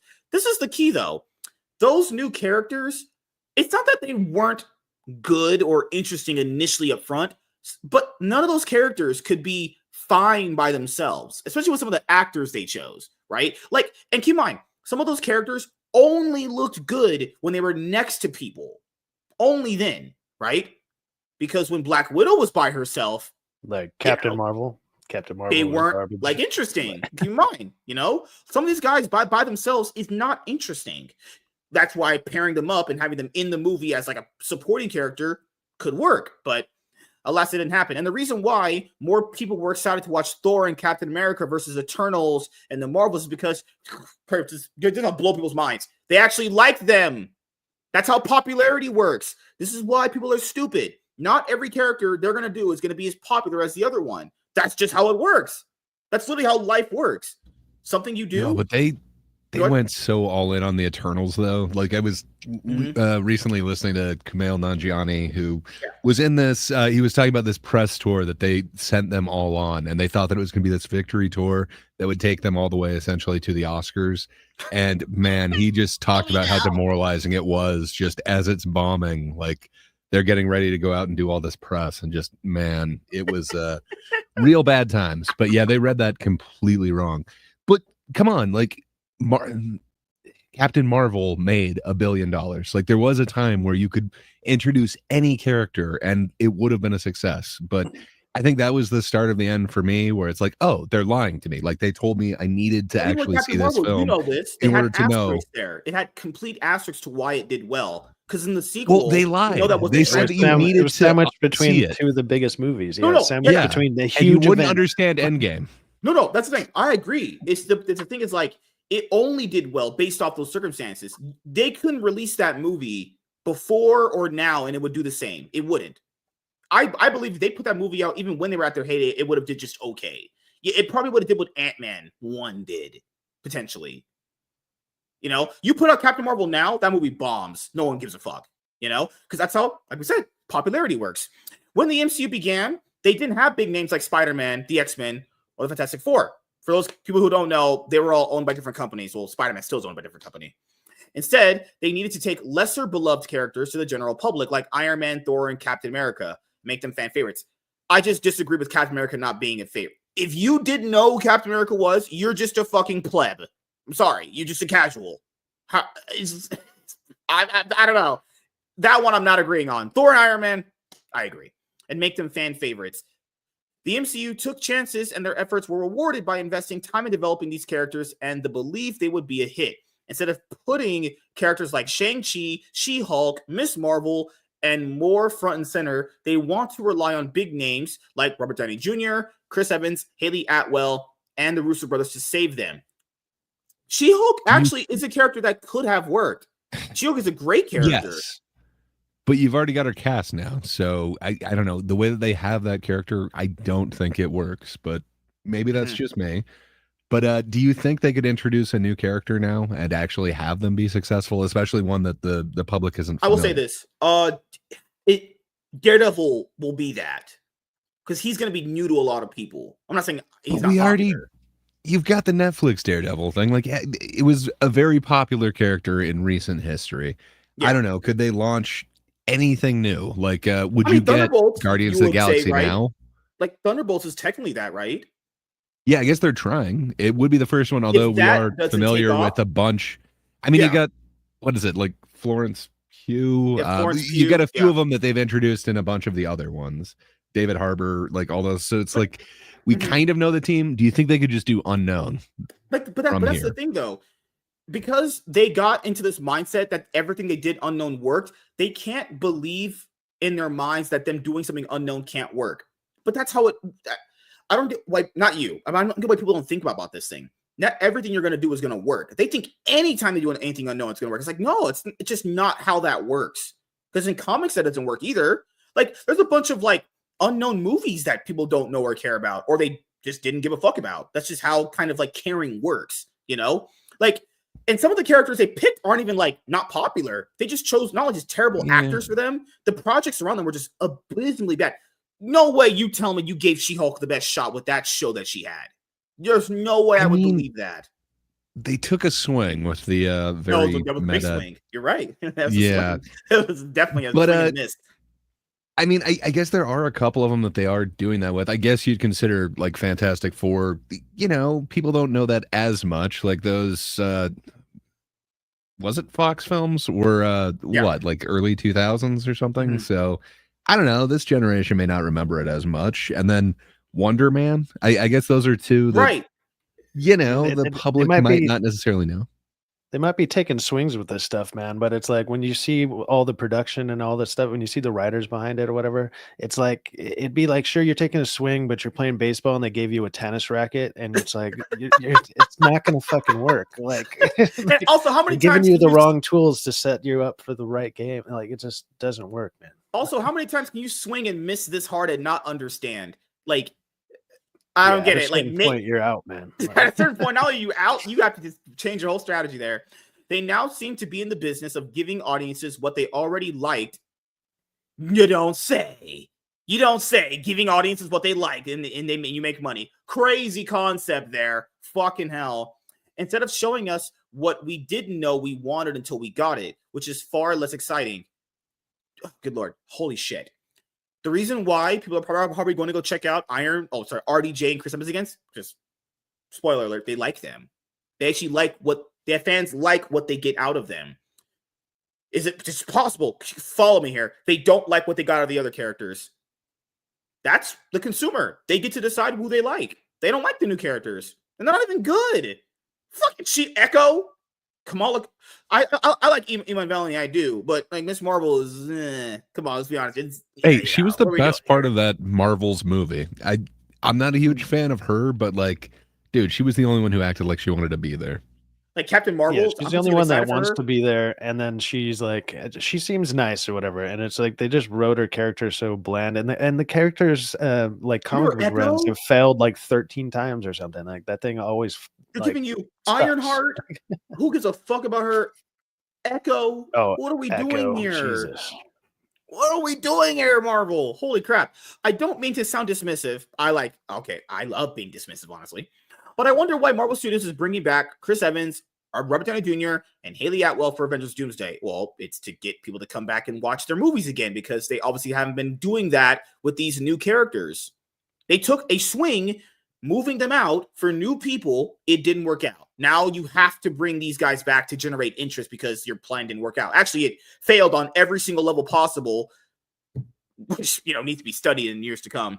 We know the real reason, and we'll get to that momentarily. But from a storytelling perspective, Avengers Doomsday and Avengers Secret Wars are the culmination of the multiverse saga, similar to how the Infinity Saga concluded with Infinity War and Endgame. However, there are also 2 additional Avengers movies beforehand. Avengers Doomsday already has the task of establishing a new team of heroes, many of whom have never met before. While also needing to feel like an epic culmination of a saga, it needs to be the Avengers and Avengers Infinity War at once. Instead of focusing on assembling the new Avengers and defining the roster, the priority seems to be returning actors whose storylines were finished instead of actors whose characters still have stories to tell. That's the funny thing? Captain America and Iron Man had way more stories to tell, and they killed them off for a stupid reason. There's plenty of great, fantastic Captain America and Iron Man stories out there to still tell. We could have gotten Capwolf. It would have been great. Turn him into a werewolf. I'm sorry. The MCU is not into like fucking Jane Foster store. I'm sorry. They might just like the guy that does it, It seems odd to know that Robert Downey Jr., Chris Evans, and Haley Atwell will be in Avengers Doomsday, but if Tom Holland, Simu Liu, Brie Larson, Letitia Wright, Paul Rudd, or any of the other countless MCU actors, while Robert Downey Jr. is at least playing the main villain, Dr. Doom, why are Evans and Atwell back? It feels like prioritizing the wrong characters for the upcoming movie. Okay. I mean, with the Fantastic Four is where you're going to be able to really tell because it's supposed to be a different universe because it's set in like the 60s or 70s, and wherever they're at is obviously like just the little pictures. And I know a couple people who've seen the trailer for it already, and they said the trailer looks pretty decent. Darnell said Darnell said the same thing. He said it looked not bad. Yeah, but it's like it almost has to be in another universe, especially because like where the Spider-Man stuff left off. There's there's the murals of RDJ like all over the place. People know who Iron Man is. Like you can't just bring him in, and people are like, "Isn't that fucking Iron Man?" Like, so you got to be in a different universe. One of the unique elements of the Marvel Cinematic Universe, as opposed to the comics, is that the actors who sign on to play these roles have limited time. Jeez, like no shit. Steve Rogers can remain Captain America in the comics forever, even passing the mantle onto someone else before reclaiming it because he is a static drawing. He doesn't age or ask for a higher pay increase. He probably did. That's putting out, they always ask for more money. There's no reason why you wouldn't ask for more money. Also, Captain America is not a mantle. What are you talking about? The fucking moron. Casting particular actors to roles, though, means audiences have limited time with these characters. Yet, instead of needing to reboot or to recast Tony Stark or Steve Rogers, those characters' stories can have proper endings and gain new successors. Sam Wilson's Captain America and Riri Williams' Ironheart can be given the true spotlight in the MCU. They are. And if they do not perform when you get a chance to, no one wants to see them, apparently. It works like this. What else is a bigger shot than getting a movie, a live action big blockbuster? She's getting her own show. Okay.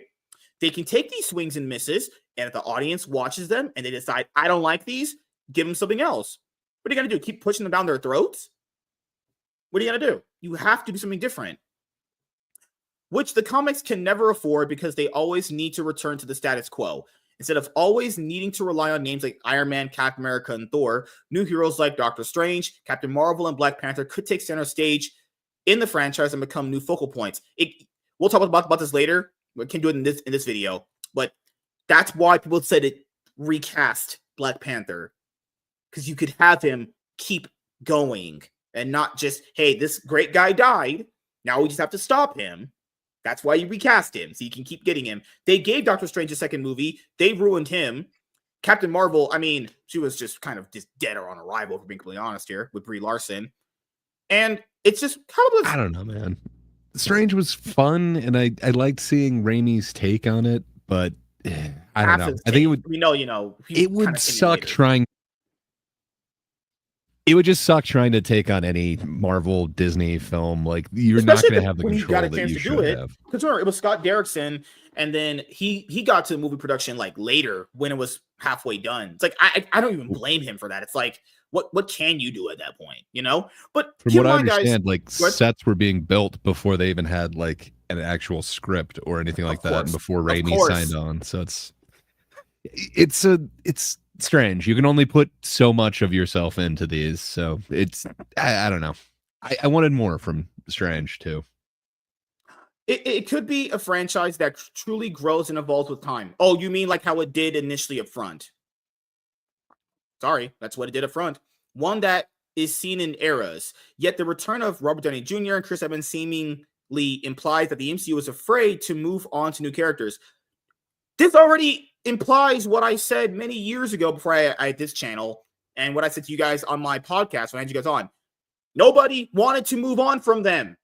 They liked them. You shouldn't have moved on from them. This is a stupid idea. Hey, it's literally go to an NBA game when Kobe was alive and being like, yeah, have Kobe not play. Watch the ticket sales not sell. It's like, oh, he already won the championship. We don't need to see him do it again. Like, nah, people still want to see him do it again, man. Like, yeah, it's like fucking. I guarantee you right now, if Michael Jordan announced he was playing basketball right now, you would have those Bull stadiums. Or sorry, the Chicago Stadium sold out. You got an example of that with Mike Tyson coming back, even though that was a stupid fucking fight or whatever. Yeah. But people were interested in it. It brought back the hype for that. So no one was tired of seeing Captain America or Iron Man. Do not let any of these people rewrite history. I was not tired of seeing them. I wanted to see them more. Give me more stories from these guys.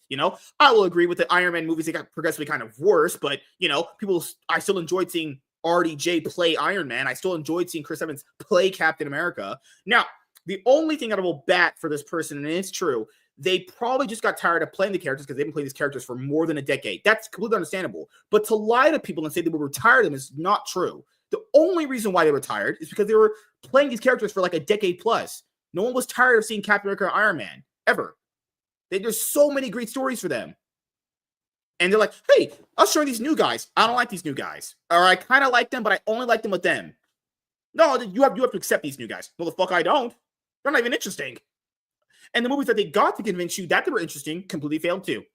While Downey Jr. is playing Dr. Doom, it feels like a safe chance he will pull double duty as an Iron Man variant. That'd be cool. Chris Evans' role is currently unknown, but it feels safe to say he is playing Captain America, seemingly undercutting Sam Wilson, taking on the mantle in Captain America: Brave New World. Well, Captain America's on a mantle. Second of all, no one really cares about Sam Wilson being Captain America. Sorry. I like the suit. I think the suit's pretty cool, but, not happening. With Marvel Comics' rich history of characters to draw from, they could run for decades, putting the spotlight on new segments of characters that could rise to popularity. If done good, that's where I agree with you guys. It has to be done in a certain way like they did before for that to really work. And that depends on the people you hire. The X-Men alone could seemingly carry their own MCU saga. I agree with that. It's exciting to see the prospect of the MCU building a foundation where in 15 years, characters like Excalibur, Brother Voodoo, and Guinness Vale will be the lead characters in the franchise. Yes, but if people don't like, it's not like even though they don't like them, they just don't find them as popular or as interesting as the other guys, you have to kind of give people what they want. I'm sorry. Like, not every character you're going to do is going to pay off. It's just not how that works. I just never understand this with MCU fans. You think every character in the comic is popular? No. And you still also need to cast the right actor, man, because it could still be a really interesting character, but that actor just cannot perform. That actor choice, you're right. It's very they just suck. Mm-hmm. Like, Captain Marvel could have worked if you literally probably chose just any other actress. It probably wouldn't be as hated as much because people just do not like Brie Larson. She's just wooden and stale. Mm-hmm. It's don't just like not Tiana very good. It's like the character could be interesting in a way, Yeah, also, people like Ryan Reynolds. People like that. Yeah, he's doing a great job. People like Deadpool's not like super like, and like Deadpool's not like the most popular person in comics. Like some of his runs really suck, from what I understand. I've never actually read many of them, but I've never really heard like really good things about him. Yeah, it's one of these things where it's like a sports team. You know, like sometimes sports teams will try to rebuild with like rookies, and they're like, "Oh man, why are we struggling so much? What are you? That's you're surprised you're struggling with a bunch of rookies. Are you serious?" It's the same thing that you could apply sports analogies to this. They took away their Michael Jordan and their Kobe Bryant, and then now people are like, "You got anything else as big?" No. Here's a new person. Like this new person. Well, I don't like that new person. That's the level we're at right now. Before you laugh at that, remember that Marvel Studios made the Guardians of the Galaxy and Ant-Man into popular heroes. Nothing is impossible. Well, keep in mind, James Gunn did that. And I forgot who's the guy that directed Ant-Man? I think Peyton something. But keep in mind, every Ant-Man movie after the first one was not good. Ant-Man 2 stinks. So does Ant-Man 3. Guardians 2 is potential for that okay. first one was so amazing. Like, I want to see what Edgar Wright's version of that would have been. It could have been so amazing. It would have been very stylized from what we got, but I don't know. Never gonna see. But it won't be able to do that if it keeps looking to its former glory. Yeah, something that they invertly shitted on. Having Robert Downey Jr., Chris Evans, and the Russo brothers returning to the MCU can't help but feel like a little Marvel Studios licking its wounds. After a decade of being the #1 film franchise in the world, the past few years have seen multiple headlines with a common sentiment from fans. The MCU hasn't been good since Endgame. That's, they're not wrong. Fans aren't wrong on that one. And keep in mind, I always say this too, not every single movie from the first 3 phases were good. There was a lot of stinkers in there too. But they felt like they were trying to achieve something, which was what the special part about them was. Marvel Studios seemingly has heard that and brought back all the key players to recapture the magic of 2019. The decision came after Marvel Studios had their first true bomb, the Marvels, that's still debatable. They had other bombs before, but I see what you're saying. In November 2023, alongside the disappointing reaction to Ant-Man and the Wasp: Quantumania and the disastrous reviews for Secret Invasion. Who the hell watched Secret Invasion? That looked like some trash. The first trailer looked okay, but I wasn't interested. Yet the Marvel Cinematic Universe's downfall has been greatly exaggerated. No, it hasn't. What are you talking about? Why are they... That contradicts everything you just said right here. If it's not a downfall, then why are they bringing them back? Good Lord. People literally are retarded these days.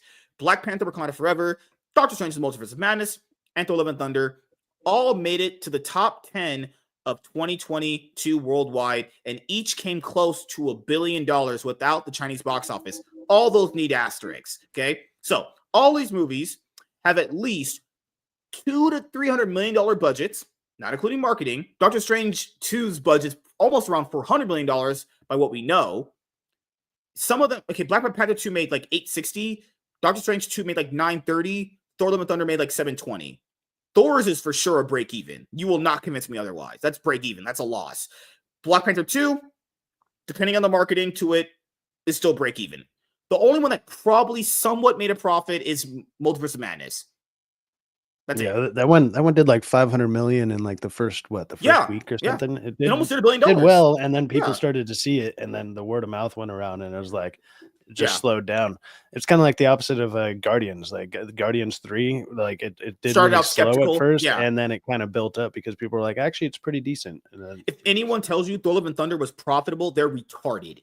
Also, for a lot of you guys who don't know movie stuff, all these theaters in America and worldwide take their own cuts. So you don't just get all that money up front. All that's disingenuous there. Spider-Man: No Way Home and Deadpool Wolverine are 2 of the highest grossing MCU movies ever. Even Eternals, which was seen as a disappointment, still managed to outgross DC's Black Adam. Both of those movies are flops. Black Adam is a flop, and so is Eternals. It outgrossed Black Adam by like $100 million, like maybe $30 million. I don't count for shit. Despite that film having the star power of Dwayne Johnson and Eternals opening at a time when moviegoers were hesitant. It's the virus. Shut up, you fucking loser. The numbers suggest that the MCU is still popular. Debatably. It's more like they have so many fans that don't want to give up on it that they still keep trying to go and see if it's going to get better. That's kind of where I see it at right now. It seems that, like Star Wars, the Marvel Cinematic Universe is seemingly listening to the loud contention of its fans. Yes, as you should. listening to the people who are buying our product. How dare we? How dare we you, do- you fucking bastard? How dare we listen to you fans and give you what you want, you fucking fans? Yes. More like movies like Deadpool & Wolverine feature jokes like, welcome to the MCU, you're entering at a bit of a low point. Or the multiverse has been miss after miss after miss. Wait, you're mad about jokes? Good Lord, please actually kill me now. Kill me. Keep in mind, in Deadpool & Wolverine, the character breaks the fourth wall. It's the thing that the character does. So just keep in mind, they were going to make jokes like that. Jokes that feel like they could be pulled from any Reddit thread or YouTube comment section. It seems now the MCU is so on the defensive, only listening to the negative criticisms instead of the positive reaction. No, the positive is all sucking off Marvel. Now, if you genuinely like these movies, I don't care. It's all subjective anyway. But to lie to yourself and say that this is in a good place is so disingenuously bad. Yeah, there's going to be people out there who are always going to be like negative or positive, but I don't think it's an either or. What I think it is a bunch of people have this common sentiment that it's just not as good as what it once was. You know, obviously they shouldn't only listen to praise, but it feels like the excitement for new characters is being drowned out by the sentiment that nobody wants this. I agree with that. Yeah, nobody wants random characters that are not like just gender or race swapped. They also don't want them inserted into, let's say, big blockbusters that have, not saying no meaning, but they're made in a way where it's not like good. If it's not a decent movie people want to care for or watch, you feel like they just wasted time. You know, you have to kind of put creative people on the movie to make people care for it. Well, what's crazy is like the older movie, like the older MCU, like up to phase 3 and stuff, you're kind of expecting a decent movie. Now it's like I'm going in with even lower and lower expectations, and they're still not even hitting my low expectations. So Yeah, that it's getting worse, and I'm giving it like leeway. I'm like, maybe there'll be some fun in it. Maybe there'll be a cool fight. Maybe there'll be, and you still don't even get that most of the time. This sentiment, nobody wants this. Who wanted? After you watched Ant-Man 3, did you want that? You wanted the new big bad to be beaten by ants? You wanted that? No, no one did. That's why no one fucking watched it. No one wanted to watch the Marvels either. Because Captain Marvel, like you guys said earlier in the video, was sandwiched in between two of the biggest movies to release for the MCU ever. And that's the only reason why it did well. So nobody wanted a sequel to it. Because everyone saw it and went, yeah, this is just a steaming pile of shit, actually. This doesn't but this feel... time they team up and they do double dutch. It's it's set to be Beastie Boys. It's cinematic gold. It's cinematic masterpiece. This doesn't feel like a studio that, after the disappointment with Thor: The Dark World, decided to think outside the box and let Taika Waititi reinvent the franchise with Thor: Ragnarok. It now feels like they would ignore Thor entirely. Two different things there, okay? People still actually enjoyed Chris Hemsworth playing Thor. There's a big difference there. A lot of people now don't like the actors portraying the certain character they are. So you have nothing there. With Thor, people actually liked him playing Thor. They just kind of wanted him to have a different direction because at the time, they felt like Thor was boring. Taika Waititi kind of made him jokey, funny, and retarded. So I can understand the first one was fish out of water story. The second one, he kind of went a little more serious, and they realized that didn't work. Like the Dark World just didn't work. And then they went into the funny part, and it's like a lot of people, like, I enjoyed Ragnarok for what it was, but it's like I didn't want another Ragnarok for the next movie. They needed to dial that shit back. Oh, they just turned it up to 11 on the next one. Yeah. And it was like, oh God, what is this? Yeah, but, like, keep in mind, the MCU fans, the fans are not all, I don't always think the fans are right. I don't, but there are some times they're mostly right. The fans wanted a different direction for Thor. Thor was considered boring. So they brought in someone to make him more exciting, let's say. And now people are like, no, I want it serious again. You know, sometimes the fans can be wrong.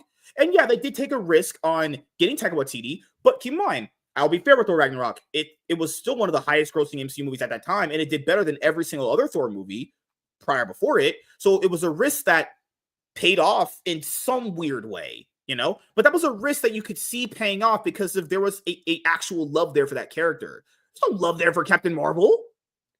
It's also unrealistic. It also isn't unrealistic to think that the MCU isn't at the whim of listening to a vocal minority and taking the wrong lessons, as it seems every aspect of Disney, has been doing that. Lucasfilm is still dealing with some fans not having gotten over Star Wars: The Last Jedi after 7 years.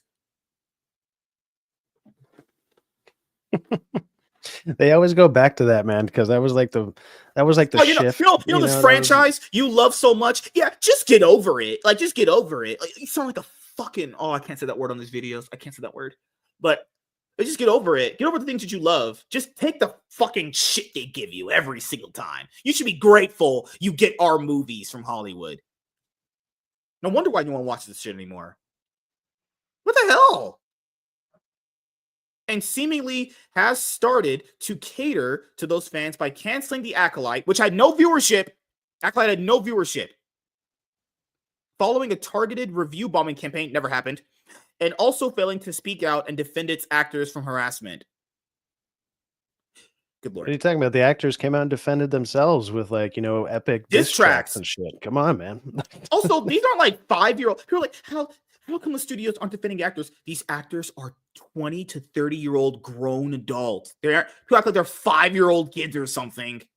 Holy motherfuck. Why isn't the $1 billion corporation defending him? Like, who cares, man? Like, meanwhile, Disney seems to believe that Lightyear bombed because of a ridiculous controversy over 2 women kissing. I'm not getting into that. You guys know why I think Lightyear did bad. I liked Lightyear. I thought it wasn't that bad. Despite the women kissing, which isn't in the movie anyway. They don't even actually touch lips, honestly. It was most of the fact that nobody knew what to expect from Lightyear. The trailers were confusing. Also, no one wanted a Buzz Lightyear movie like that. Sorry. I didn't hate it. It actually had a gay character in it that was actually not a character that was, shoving down his throat that she was gay. It was actually an enjoyable movie. It kind of sucks that it bombed. I don't think it was that bad, but I mean, yeah, the trailers are bad. I mean, we have a great example of that this year with Transformers 1. Transformers 1 was an awesome movie. That thing was great. Good, yeah. And that trailer was just dog shit. It was so bad that it just turned people off. They thought it was going to be for like 5-year-olds and shit. And it's like, it was a great movie. It was one of the better ones of the year by a lot. They extensively had rewriters and edits done on Inside Out 2 to remove any hint of queer subtext. Good. Why, in a movie that is dedicated to 5-year-olds, they don't need to be hearing about 2 dudes sucking dicks or Looney Tunes shit. Yeah, good on them. That's actually a decision I fully agree with. No, Looney went on to make 1.6 billion or something. It like killed it. Safe to say they made the right decision on that. It's kind of safe to say. I'll give them credit on that. Okay. Oh, like, Lord. You're not catering to this 0.0003% of people out there. Look, that's how you know some of these journalists are so stupid. Hey, how dare they remove gay stuff from Inside Out 2? Inside Out 2 is the highest grossing movie this year. They actually beat Deadpool Wolverine. But they removed trans queer stuff. Good. It sure worked out. Good Lord. That's called taking a risk. Good Lord. Maybe that is the key. Robert Downey Jr., Chris Evans, and the Russo brothers returning to the MCU are symptoms of a larger problem at Disney. Yeah, they shouldn't have moved away to begin with from them. The fear of embracing new risk and falling back on certain things is a sign they are listening to bad faith criticisms. Oh yeah, anyone that criticizes them is automatically bad faith. Shut the fuck up. Which are, in effect, shaping the art. They aren't setting the trends anymore, but reacting to them. Well, keep in mind, not every trend you set is going to work either. Marvel Comics was always known as the House of Ideas, but these recent announcements can't help but feel like they are running out of ideas. There is a chance I haven't had new ideas in forever. Like, what new ideas they just keep recycling. That's why we're getting, I don't know, the 3rd and 4th and 5th sequels of all these things coming out the next couple of years. Yeah, that's their big ideas. Let's just do another one. That's that's on our board. Let's just do another one. That's it. Yeah, there's a chance I'm wrong. Oh, you're wrong about a lot of things, and I sure hope I am. I don't gotta question that. I love the Marvel Cinematic Universe, and I'm still excited for each entry. I see a lot of good potential in it, and I'm willing to give them the benefit of the doubt. I'm not. I want nothing more to be proven wrong in a few years than finding out Chris Evans returned for a small cameo and Robert Downey Jr.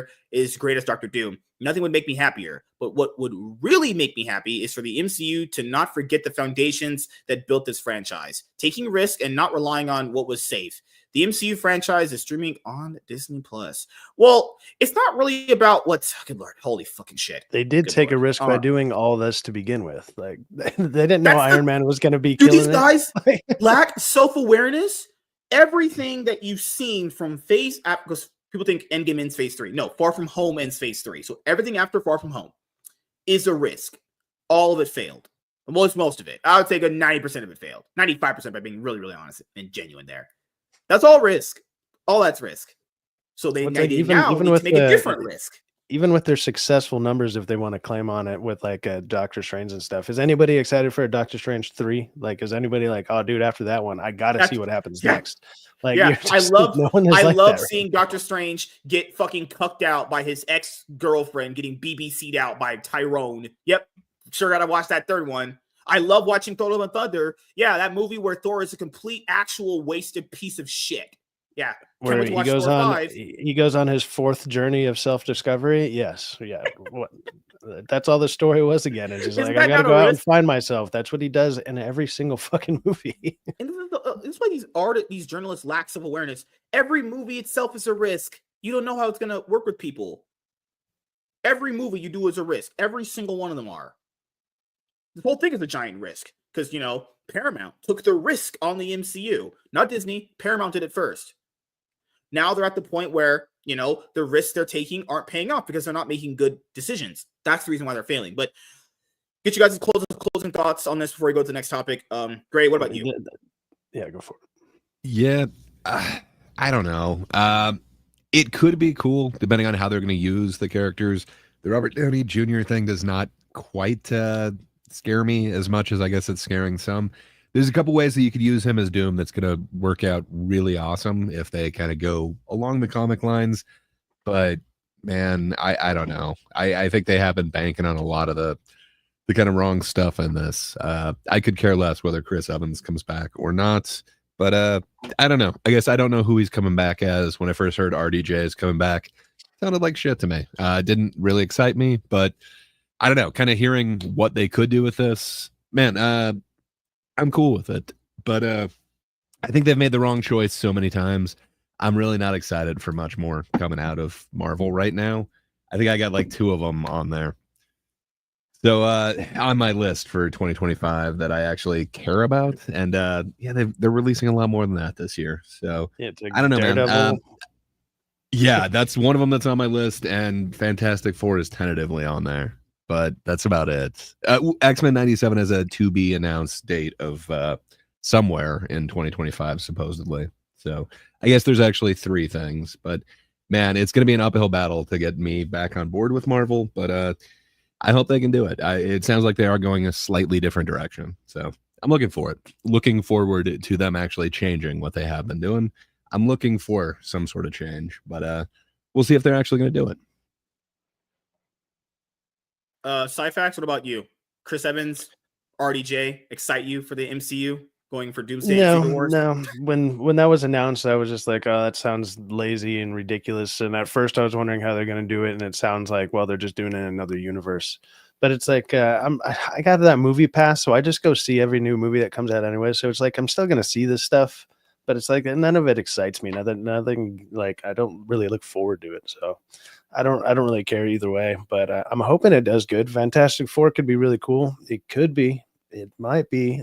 I don't have super high hopes for it, but I've heard pretty decent things about the trailer. That sounds good. If we get a trailer, I mean, it says it comes out in July or something. Yeah, it comes out in July. About a month after, assuming, 2 months after Thunderbolts, which is crazy too. I mean, if they're smart, they should start showing a trailer for it, probably with Captain America. You know, start it there, and then have another trailer possibly around Thunderbolts, and then go from there. But we'll see what they do. But Fantastic Four could bring it back, and if they got the rights to the mutants and all that stuff, they might bring them into this Fantastic Four in some way, and then you can maybe start getting some characters you want to actually root for the Avengers movies, because right now you don't have any characters you even care about that are in it. And if this movie bombs, you definitely have no characters you're going to want to see in it. So also, isn't the MCU, because this fucking idiot that wrote all that bullshit, there were some good points in there at some point, isn't doing a female Silver Surfer a risk? Doesn't that literally classifies as a risk? It's not a good risk at all. I think it's going to fucking pan out like shit. But this whole notion that they're taking no risks since Endgame is just this nonsense. Come on, what are we even talking about? Shuri is Black Panther. How's that not a risk? I I hate life. Yeah, great. What do you want to say?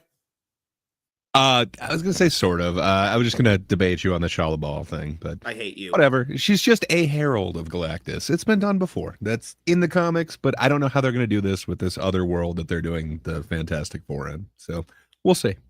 Fine. As you guys know, for me, I think RDJ is gonna do a good job. Could you have casted someone else? I agree with that too. But him doing it isn't a real problem. It's just more like, what is Chris Evans going to do? If he's not playing Captain America, which version of Captain America he's going to play? There's the Hydra version that people want, or he said Hail Hydra for that one Secret Empire storyline, which was not received well at all. Actually, probably people hated that. I don't know. It just depends on how are they utilized. RJ is going to be the villain. That's utilization for him right there for his character. But whatever Chris Evans is doing is just, I don't know.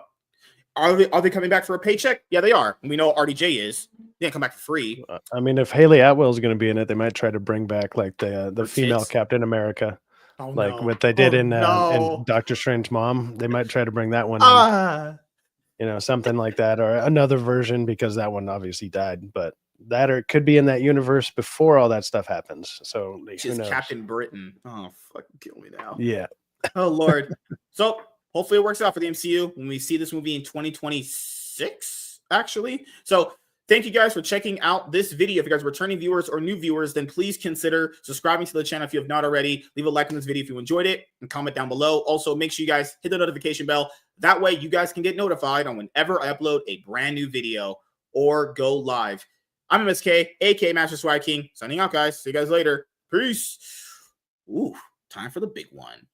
To be honest, besides Winter Soldier, name some good to great sequels we got from the earlier phases before Infinity War. I liked earlier MCU, but always felt it was overrated. Yeah, I think a lot of people overrate the earlier phases too. Not everything was a hit. I mean, the first phase has, good Lord.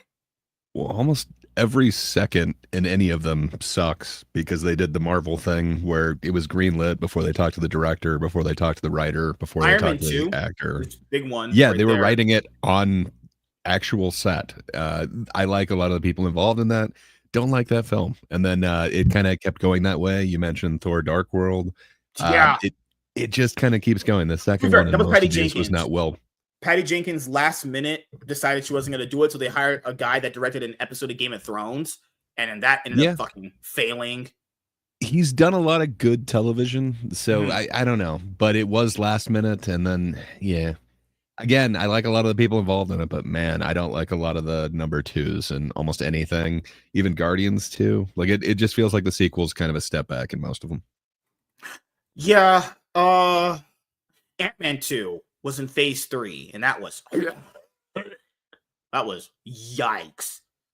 Oh god, fucking hell. Those Ant-Man sequels. People said the Iron Man movies fell off. No, Ant-Man movies completely fell off. That's not even like, that is the worst trilogy. Has to be. Like, what's worse, the Iron Man trilogy or the Ant-Man one? I have to put the Ant-Man one there. Literally, it's after the first Ant-Man one. only had like the first movie was decent, had some fun stuff in it, and I was like, well, it's such an odd character to bring in. I mean, he's in the like Earth's Mightiest Avengers and stuff like that from the TV shows, and but he's not that huge name or whatever. Now people know who he is because he's been on all this stuff, but it's kind of an odd choice. But I mean, the first one worked. Because of Paul Rudd. People like Paul Rudd, and he's funny. Like, it all goes back into casting the actors, like we talked about. You know, if you have an actor that can portray the character in a way that resonates with people, that's what they're missing. They're missing an actor having that RDJ effect. So now they have to constantly, well, at this point, bring him back to have that RDJ effect. All right, last one. Hey everyone, I'm MSK, aka Master Swag King, coming at you guys today with another video. And if you guys are returning viewers or new viewers, then please consider subscribing to the channel if you have not already. Leave a like on this video if you enjoyed it and comment down below. Also, make sure you guys hit the notification bell. That way you guys can get notified on whenever I upload a brand new video or go live. And in today's video, we are going to be talking about Marvel finally considering recasting Black Panther. So this is something that I've talked about when I had my original bigger channel a lot. And I've talked about this on, my podcasts throughout the years, ever since Chadwick Boseman sadly passed away. people were kind of wondering, like, what are you gonna do with this character? You know, because people kind of really, really liked his portrayal as Black Panther. Now, whatever you think and feel for the Black Panther movie is irrelevant to this, because they actually didn't choose to recast him for Black Panther 2, and they ended up making Shuri Black Panther. Now, people have mentioned, well, it's in the comic books. Keep in mind, that comic book storyline that people say happened in the comics, I know a lot of you guys probably don't know this. I do. He's not dead in that storyline. That's the story written by Ta-Nehisi Coates. Yeah. So, yeah, things can be in comics, but they also could be like not received very well. Also, people, you can just pluck things from comics and put them in movies and have no real actual integration of how they will work properly, because that's just how that would work in a movie, right? But just because it happens in the comics doesn't mean it's good, and that also doesn't mean it's, received well. And also doesn't mean that, you have to tie that into the larger way a story works. So they're introducing Black Panther with Shuri, but he lives in that story. So stupid, right? So there's been this big thing for recast T'Challa. I'm always on the side of recasting him. No, not because I don't like him, right? And something he's gone. In life, because I know a lot of people don't want to hear this. Now, I'm only going to tie this to life, actually. When it comes to actors, not your actual family. It's hard to get over family because, family, blood ties, and friends, right? People are so attached to these guys. This is probably one of the biggest indicators of that. Keep in mind, guys, he was just an actor. I'm not saying he was a bad guy. Heard he was a great guy. That's awesome. But you only know him because he portrayed Black Panther. That's it. That is it. Okay? Having this level of attachment to someone is not only cringe, it makes you a fucking weirdo. Just pointing it out there, okay? Now, characters should be able to move on, because I think, I don't know this. People have said he wanted the character to move on. I don't know. I mean, I'll just say from my own personal opinion, I personally believe that he would not have wanted the character to just not be around anymore if he died. And sadly, he did. So the character just has to just stop and not move on because he passed away. Are you serious? He's apparently, I guess for Marvel, their biggest Black character, their biggest guy they want to use. Well, you have to recast him by that logic too. What are we doing you here? can see it as like showing reverence, like, out of reverence, we've got another way that we could go. We're trying to make the young version of like the Avengers anyway, so this kind of sets us in that direction. I guess I can understand that, but yeah, I mean, they have a history, the whole Don Cheadle, Terrence Howard thing. Yeah, the MCU literally recasted plenty of people. I'll just use an example here that I always like to use. William Hurt, who you guys know portrayed Thaddeus Ross, who was going to be Red Hulk and Captain America 4 eventually, so he tragically passed away. He died. And in 3 months, they recasted him. Because the reason why people said, hey, don't recast him yet. It's too soon. He just died. What the fuck was that awarded to him? He died in 3 months. Get the fuck out of here, bitch. If you can't recast him because it's too soon, if it happens for this guy, it's okay. But what the? You guys, stop getting attached to these people. Please stop doing that. Now, the thing with it is, because I believe if the character dies, that's a different story, because progressing the character means not just keeping him dormant, right? A lot of the actors that people say are already Jane, because they're not dead. This literally does not apply to them because they're not dead at this current moment in time when we're doing this video. He's not alive anymore. So do you just not have Black Panther anymore? That's some kind of stupid. Imagine this. Keep it in mind. Keep it in your head. Really, really, really basic. Okay. Imagine if they just only casted Michael Keaton as Batman and he died. And you got no other Batman. You never got Val Kilmer. You never got George Clooney. You never got Christian Bale. You never got Ben Affleck. You never got Robert Pattinson. Superman. Imagine after Christopher Reeves died. You never got any more Superman.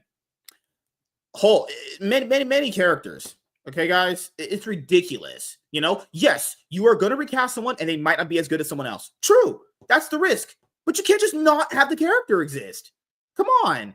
I'll give it a great example. Henry Cavill. People say no one could ever top Christopher Reeves. He's the best ever. And I do agree with that too. Then you would have got Henry Cavill by that logic. Christopher Reeves is dead. You would have never got Henry Cavill if Warner Bros. Never decided to recast him. Ever. So you don't get to potentially see better interpretations of characters if he's dead. Right? Or if they just literally just I keep the hear character what you're inactive. saying. But let me just shit on your point by saying I love being shitted understand on. it's a Do it in my rebooting of the mouth. franchise, though. Like, Yes. I can't think of one. I guess you could argue that like the Schumacher one is supposed to be the same world as the whole like Tim Burton one, but I don't know. I think they kind of rebooted it each time, but Yeah. fair enough. I get what you're saying. That would suck if you're forever like, you know, have to hang up the cowl of whatever superhero the actor has died. That would not make sense.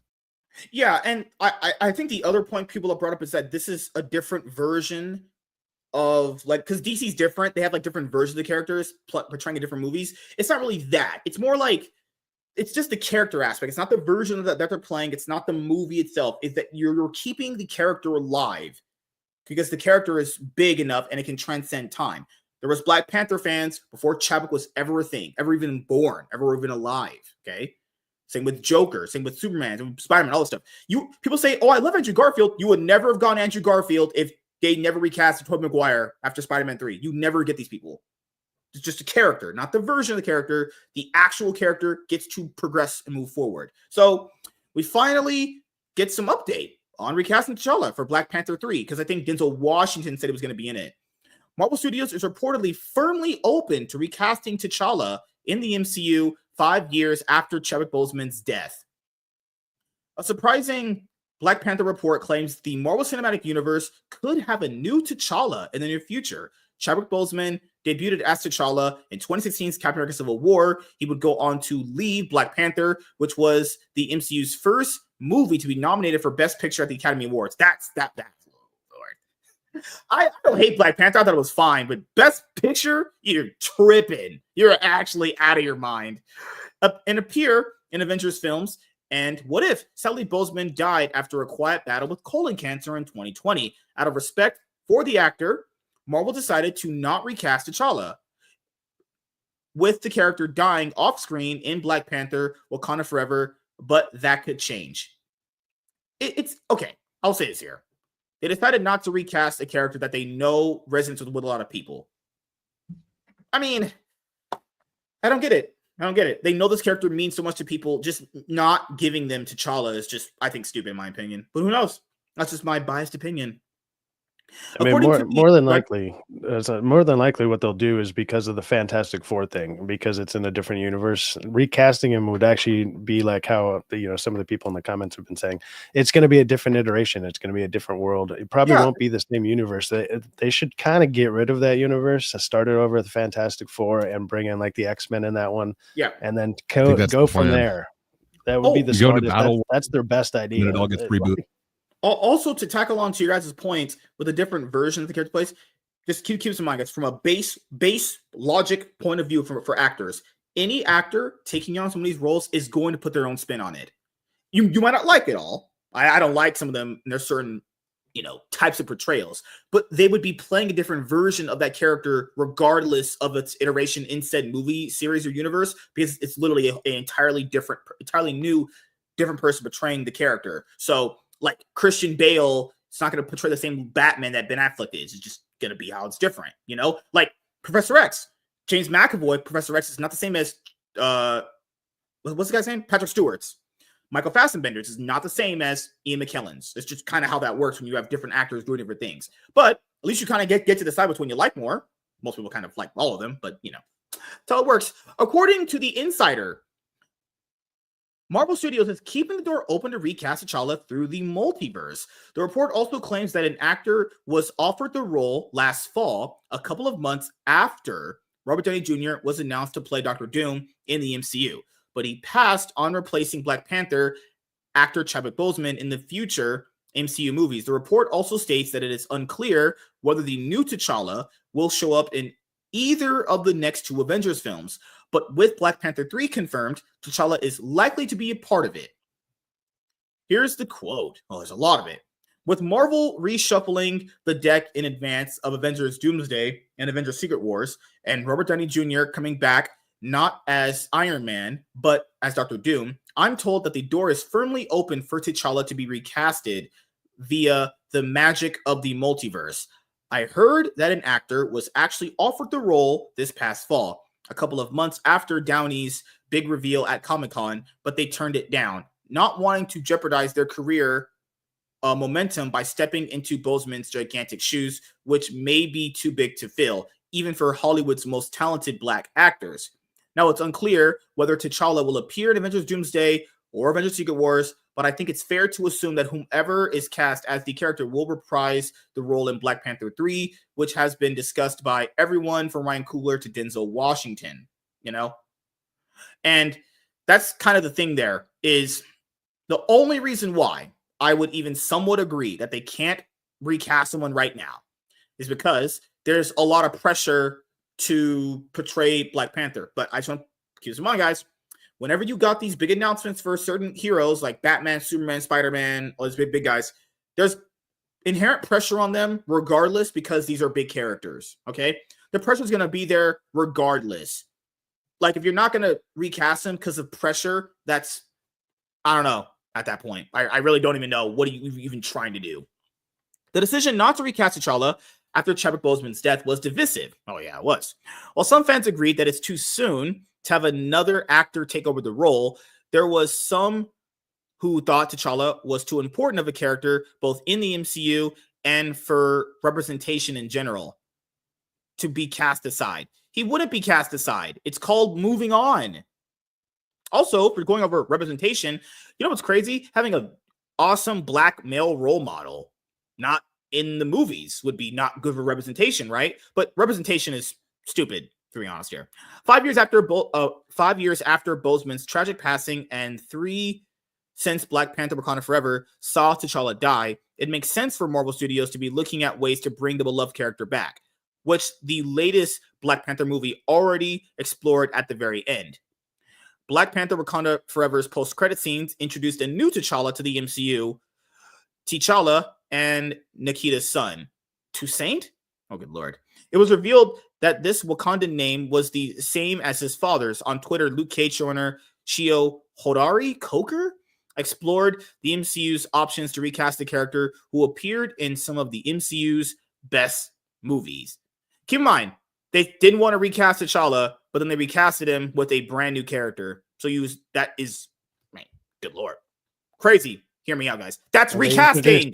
They introduced his son. That's all it was. Like, and wasn't his son? I don't know. How old was he in that movie? I forgot what the end of that scene. But he's like really young, so he'd have to be like, you know, at least 10 years older by the time they were to bring that specific version in. But they already said it in this. It's like, yeah, you're gonna have to use the multiverse to bring him in. You have to, yeah. Now that they've opened that door open, yeah, they can do it with literally every character if they want. Which, I mean, it works. Whatever.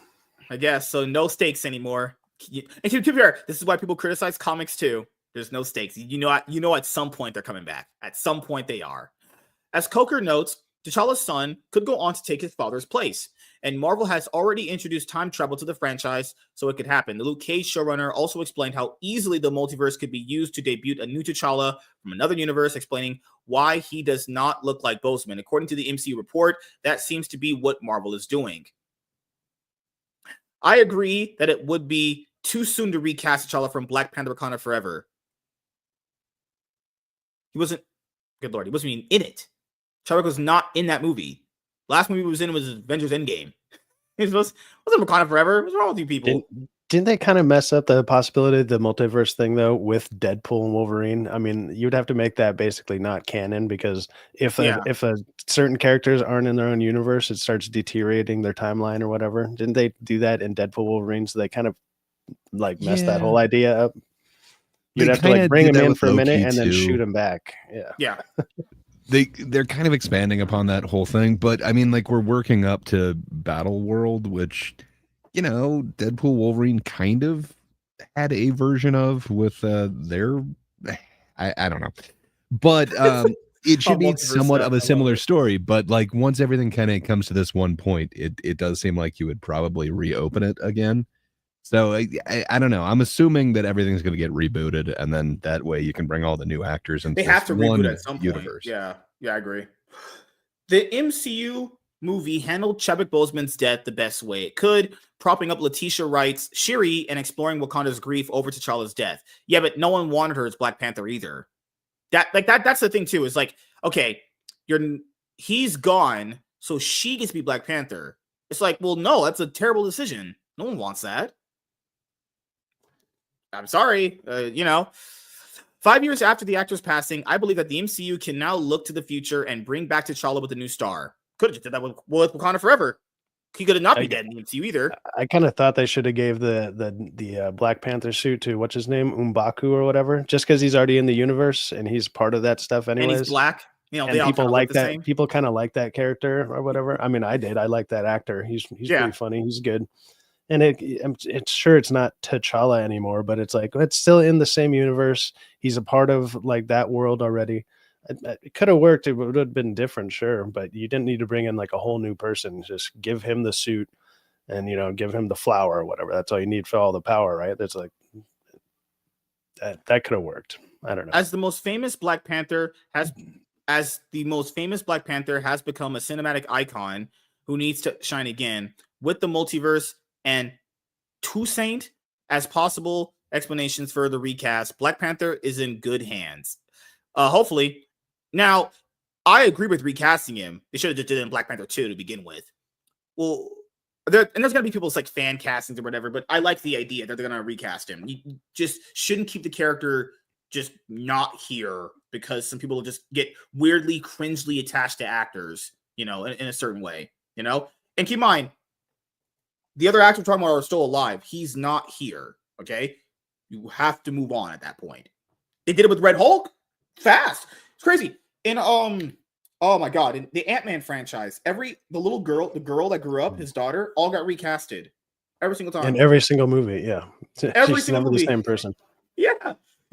Terrence Howard, Don Cheadle, who were like, oh, it's a different black guy this time around. Yeah, like I'm just using their arguments. If the arguments are they need to stop listening to people and just do what they need as a risk, then you should risk recasting then. By that logic. That's a risk. Recasting someone. Yeah. I think it just got them one step closer to the plan that they were doing, which seemed to be this Young Avengers reboot, a younger version of every single one of these heroes, have them signed on for a whole bunch of more movies. It didn't seem to work, but I don't know. We'll see. It seems like they're pivoting from that, which sounds like good news to me. Hell yeah. Sci-Fax, what do you think? Because, I know you dated black girls in the past. They didn't have, real hair or I think they should have recasted him back in Wakanda Forever. Like even with the idea that I just threw out there, the guy who plays M'Baku, just to have another a male Black Panther, the one that people, and he's already there, But redoing this, it all depends on what they do because I think the Fantastic Four is going to be the biggest thing to go. Like once we get that movie, you'll be able to kind of theorize a little bit better to see, okay, does something go wrong in that universe? And now they're in the 616. Now then they can bring people from that universe there. Are they just going to recast all the other people in the Fantastic Four's universe? How are they going to do it?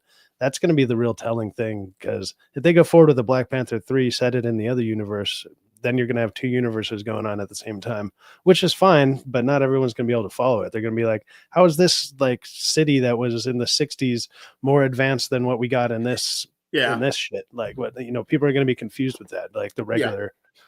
Yeah. And that's the thing that I brought up with, talking about the MCU for many years. Not every single recast is going to be met with good criticism or it's going to be received very well. But it's not about if it's going to be received very well. It's more like you just can't just keep the character just gone. If there's a reason for the character still to exist, got to get someone else. What's the saying, old saying in Hollywood? The show must go on, kind of thing. I think that's the saying, right? I was thinking not every single recast has been good. Not even close. But like the character still existed. But hey, I told people you didn't want Cheers Black Panther. You don't want to see a fucking movie of like her getting her hair braided and her talking about like Shaniquas and fighting in the streets. It's not a productive movie for a lot of people. And black women are. No, we're already going to have that in the Ironheart show. We don't need a movie about it. Them talking about fighting John Boo Boo on the street and throwing them hands. God, good Lord.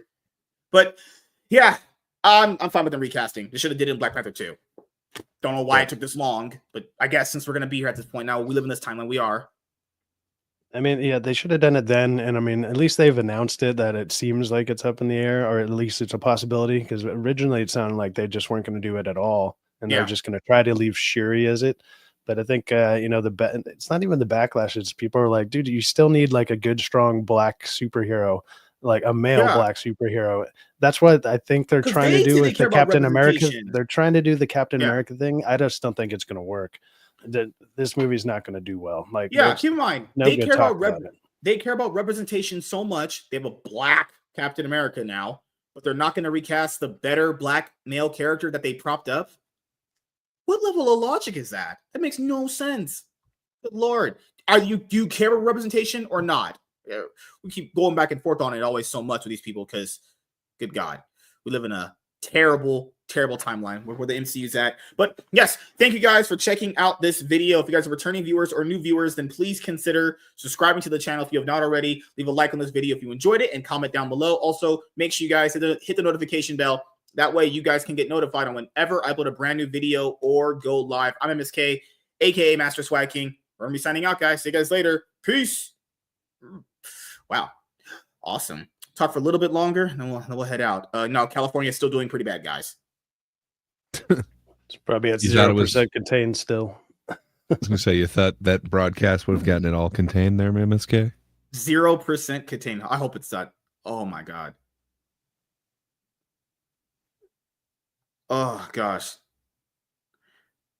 Oh Lord. Who is out here ready to have sex with me? No one. You know, Heck? same answer as usual. I mean, one sec. There's a lot of hot girls talking to me right now. Just straight up bagel, dude. Just bagel. 0.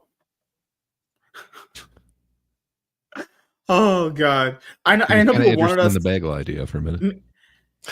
Yeah, May- you might consider that as a proposition, but I'll say, hey, mate. Like, good Lord. Someone asked, like, hey, are we gonna talk about the new Star Wars? No. Star Wars news. How about they, good Lord, actually make stuff and not just announce stuff? How about that? Start there. Announce stuff, make stuff. We talk about it. Good gosh, man. Oh, it's because he's not Captain. I mean, well, first of all, he's not Captain America. That's pretty much it.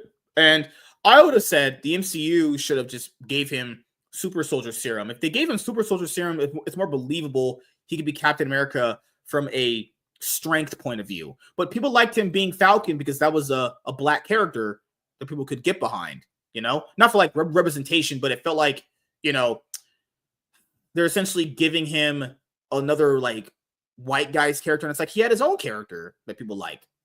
He was liked as Falcon, but you guys know how that goes too. I mean, he has a chance. His chance is this movie. If he doesn't prove it to you in a big blockbuster movie, I mean, I don't really know where he could prove it to you. I liked Falcon and Winter Soldier 2 despite its issues, and the thing with saw Anthony this setup. Mackie.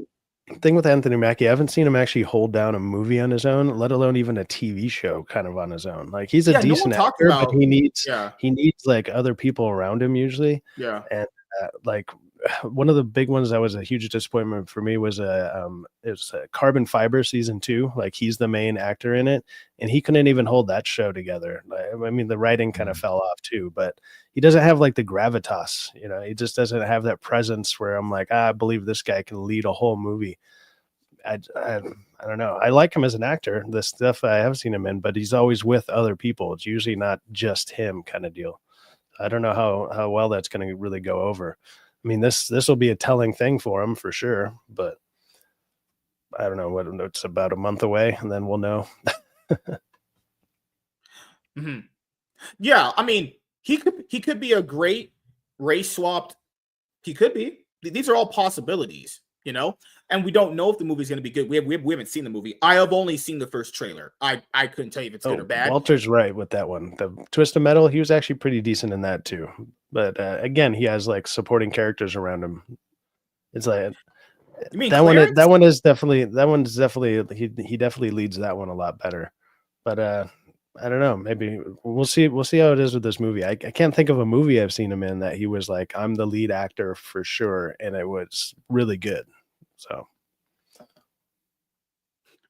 oh God, We're going through the ringer here. Trans women and women's. Ugh. I like real women.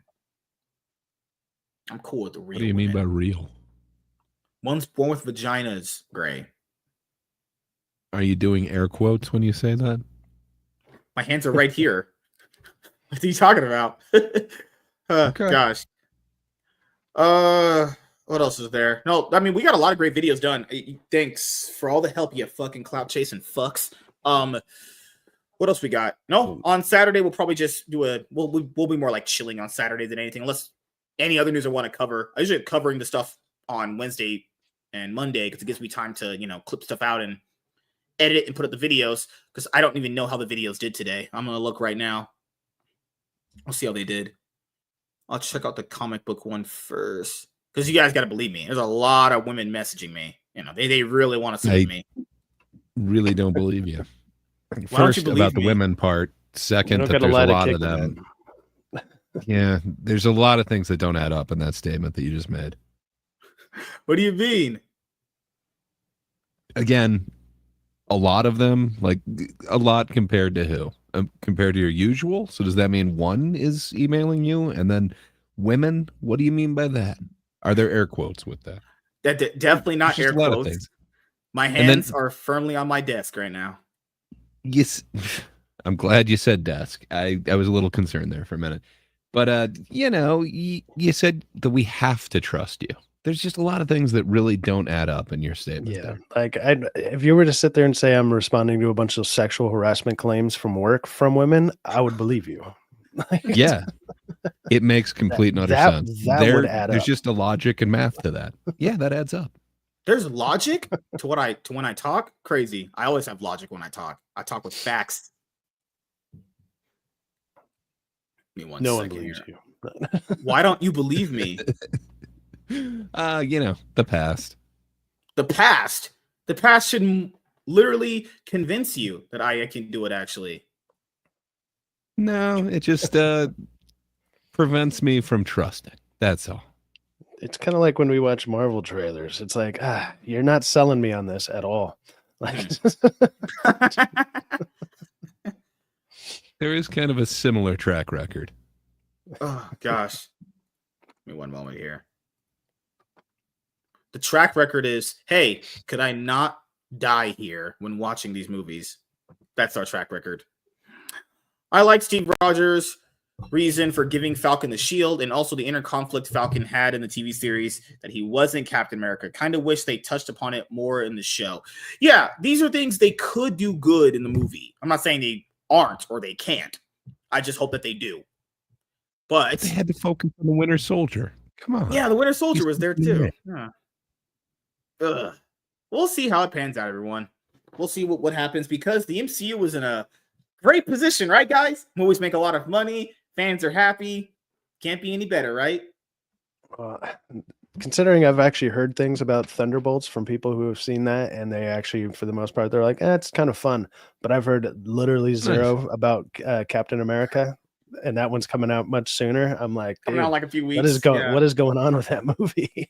And keep in Usually mind, I've heard Panther- something from like, yeah. I got a bunch of friends who go and see these things before they come out. Like they see these months in advance, to the point where like even the effects aren't done half the time, and they're like, overall though, this will be fun. This is decent. Like at least I hear some things about it.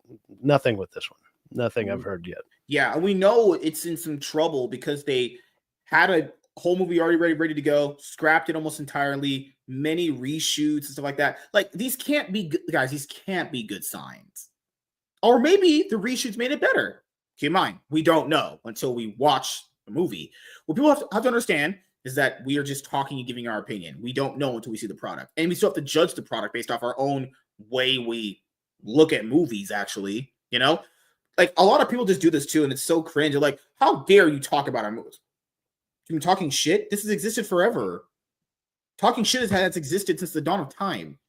People have been doing this before the internet was even a thing. Go to a card shop. Go to a comic shop or whatever. Nowadays they're one in the same. Yeah, a bar. Yeah, shit, man. It's the oldest thing. Newsflash, playing sports growing up, but you're just people talk shit. It's wow, what a concept. What a concept. People actually have opinions on stuff. You know, crazy. I don't think we're rooting for them to tank on this. Like, hopefully the reshoots made it a decent movie. I But don't the want fact to that ever go to a movie and have it be bad. I hate that because I waste my time. No one wants that. I don't think no one truly wants movies to be bad when they go and see them. I don't Well, it's think like it's a thing. what I said earlier. It's like I've lowered my expectations a lot to the point where like these should be hitting my expectations because I've already lowered them, and they're still not even hitting them. And it's like Yeah. that's where it becomes a problem. I'm like, dude, you're like, I've dropped the bar. Like that shit's on the ground. My If you go any expectations were further, low, it's but going down to holy hell. Like, fuck. come on. Well, maybe with this one, because they spent enough to shoot 2 movies. They essentially had it done, and then they decided, hey, that's not good enough. We can do better. So hopefully they at least met that lowered bar the second time. But Well, we'll damn, this see, thing but- was costly. It's like then I'm doing all this limbo for these movies, man, and it's throwing out my back. Like, Yeah, I hear you. I feel the same way. But you know, I don't think we're just here to hate on it. It would be awesome if it's good. I don't see that from what they're kind of putting forward so far. But maybe I'm wrong. Maybe Harrison Ford is just what the MCU. hey, I'd like for them to prove me wrong. I've said this, like I said this earlier. It's like I watched the movie Wicked. I had less than 0 expectations for that, and I ended up having a decent time, even with those terrible interviews they did before all that stuff. And I was like, dude, even that movie surprised the hell out of me. Good job. Do more stuff like that, where I'm like, okay, I'm not looking forward to it. I'll go and see it because it's the new movie of the week. And then hopefully I'll have a good time with it. Like that, I'm not asking for much. Yeah, you just like with when people talk about the Sonic movies, that's all they want out of movies. Entertaining, good time. That's all you can really ask for, you know? Yeah. Like, Yeah. Make is that too me much to feel ask like I for? didn't waste money to come here. Yeah. And I mean, that one has a cynical cash grab too. Like Jim Carrey flat out said, like, yeah, he just is doing it for the money. That being said, you know, he was awesome in it. A cash grab can be a pretty good performance sometimes. I hope they get the same thing from RDJ and Chris Evans that they're trying to do with another cash grab, according to MSK, the Hollywood expert. I can be a fan, Gray. I love people. People, I got you. Yeah, I mean, I don't know. I hope they do good with it, but we'll see. Yeah, I don't know. I'm a little bit more excited for what's coming from DC. But I guess the so's the Superman world. movie. Yeah. For the Yeah, life of man. me, dude, I really can't. I just can't wrap my head around why people don't think the Superman trailer is anything worthwhile. It's not. Look completely fine. There's a few things you could really gripe at. I thought it was fine. Looked good to It's me. like the most popular trailer ever, isn't it? Yeah, I don't feel like it moved the needle to where it's like, oh, dude, now I definitely got to see this movie because I think most people who are going to see it are still They're gonna watch already it going to anyway, go yeah. see it. Yeah, I don't think it'll bring too many new people in. I'm expecting a Super Bowl commercial with a new trailer. Like that would be the smartest move. That would be the smart move, and then that could get people hyped up. Maybe, but what is that? That would be a couple weeks out too, like 3 weeks. If people read what James Gunn has been talking about the Superman movie, it gave me way more confidence that he knows what he's doing. Like that's all I tell people. You know, if there's been recent interviews he's been given talking about it, it looks like it sounds like he knows what he's doing. I get it. There's skepticism because DC definitely deserves that skepticism. I mean, let's be honest here, they deserve it more than any other company out around for Warner Brothers and DC. But I don't know. I feel like we're about to get an insanely good movie. I don't know. I have this feeling we're about to get a banger. I don't know. I have it burning in my chest. Maybe he's I'm wrong. killing it with Creature Commandos right now. So I hope so. I was a little worried that he couldn't tackle that tone. I kind of like the tone of the teaser trailer that we got. Like, yeah, we're not hearing him talk or whatever, but I don't know. I'm a lot less concerned now. I think this dude gets it. You know, his past films are pretty good. Yeah, and people say things like will he make you care about Superman? He makes you care about a talking tree. I'm pretty sure if anyone can make you care about a talking tree, they can get you care about voiced by Vin Diesel. It's not just one thing going against this character. It's kind of everything. But, you care for him.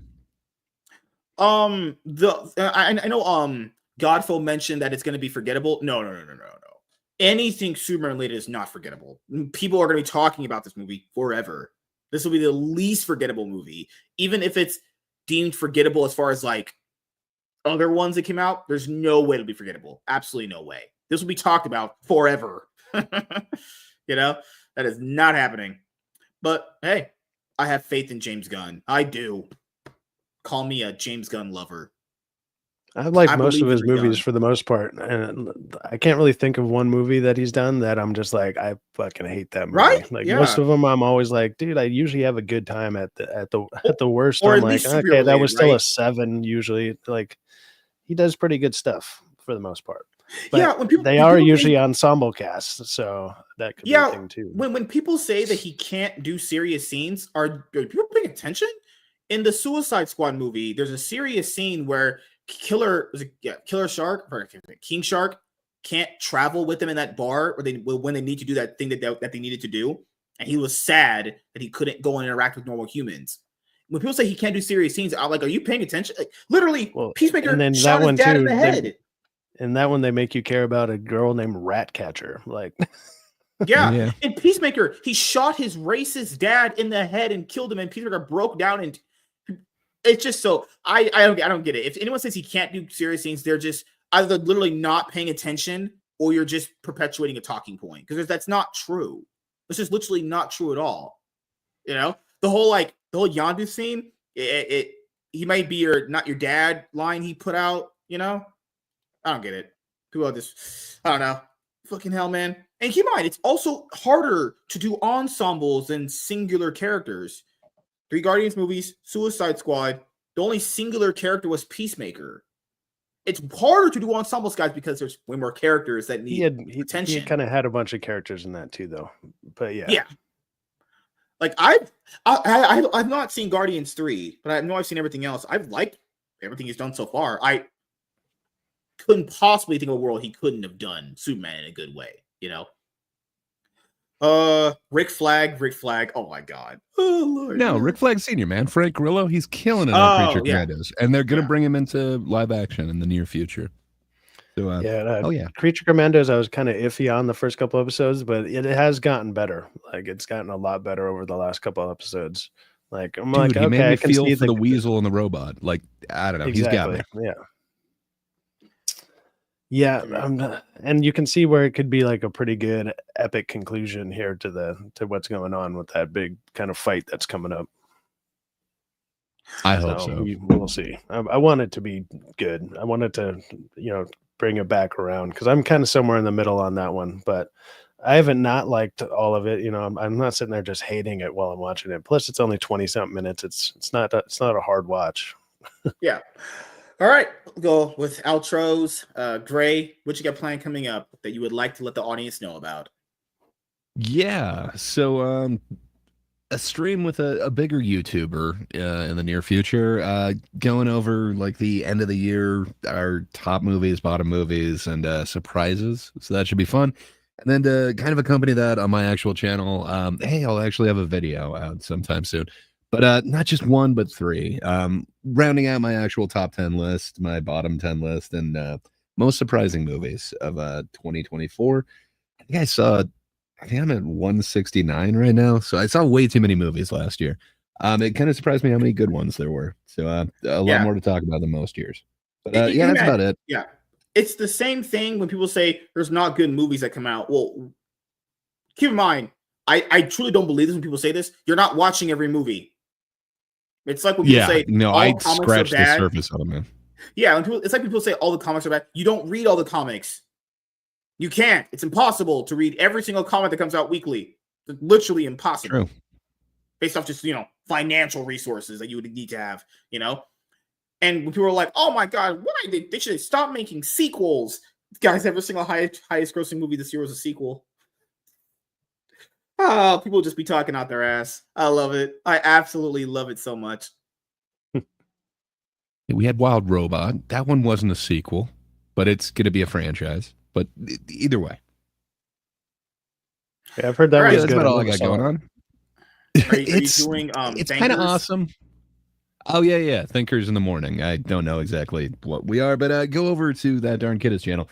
People from like 3 different continents, 3 different countries, more than that, countries, getting together, disagreeing about everything. I think we're going over the Facebook, whatever, his announcement that Facebook will no longer be censoring as much. I think we're going to try and go into that somewhat in depth. So if that sounds fun, come over, listen to people argue and walk away amicably. But other than that, I don't really have anything going on. Cyfax, what you got going on, man? Now that the wind is starting to finally die down and I'm not worried about the all my electricity coming on and off every couple minutes, so I didn't want to fry my computer, I can start doing some videos again, because I was like, oh well, every night when I've came home I'm just like, all right, cool, maybe I can get on this, and then all that bullshit with the wind, I was like, oh man. So now it's finally died down, so I'm going to do a few videos. It's probably going to be like some anime videos talking about like Kaiju number 8 and solo leveling. Those will probably be the 2 coming up. I'm trying to remember. There's a movie coming out this week or tomorrow. I can't remember, what is it, Wolfman or whatever? I don't know. Whatever the new movies Wolfman are, I is usually out, do yeah. a review on. So if it's Wolfman, I'll probably Wolfman's go the see that one. 17th. Okay, so that'll probably be 2 weeks or next week. Yeah, so I'll go see that next week, and I don't know, whatever comes out tomorrow, I'll do a review on whatever new movies. I usually do at least once a week. Obviously Thursdays is when the movies come out, so whatever the new ones are of the week is usually when I'll have a video out at the moment. And then now that I have electricity more consistently again, I can start doing some more stuff. So we'll see how that goes. But as I'm talking about it, I can hear the wind coming back, so we'll see. Oh no. Well, That's about it. Yeah. Hopefully everyone that is in at least LA is evacuating and staying safe. I know there's some big problem right now currently in California. It's the whole city's going down in flames. Hopefully it can be contained. It's 0% They said contained. there's like 240,000 people without electricity right now. It's pretty crazy.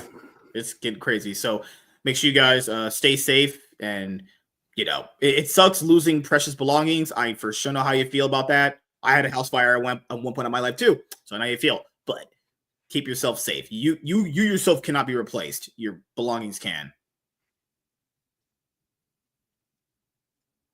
All right. As for myself, more consistent content in shorter time frame. I'm literally doing that as we speak. So I'm keeping my 2025 goal intact. Iron Man podcast episodes uploaded to the podcast platforms very soon after I finish uploading the remainder of the Cloud9 podcast episodes.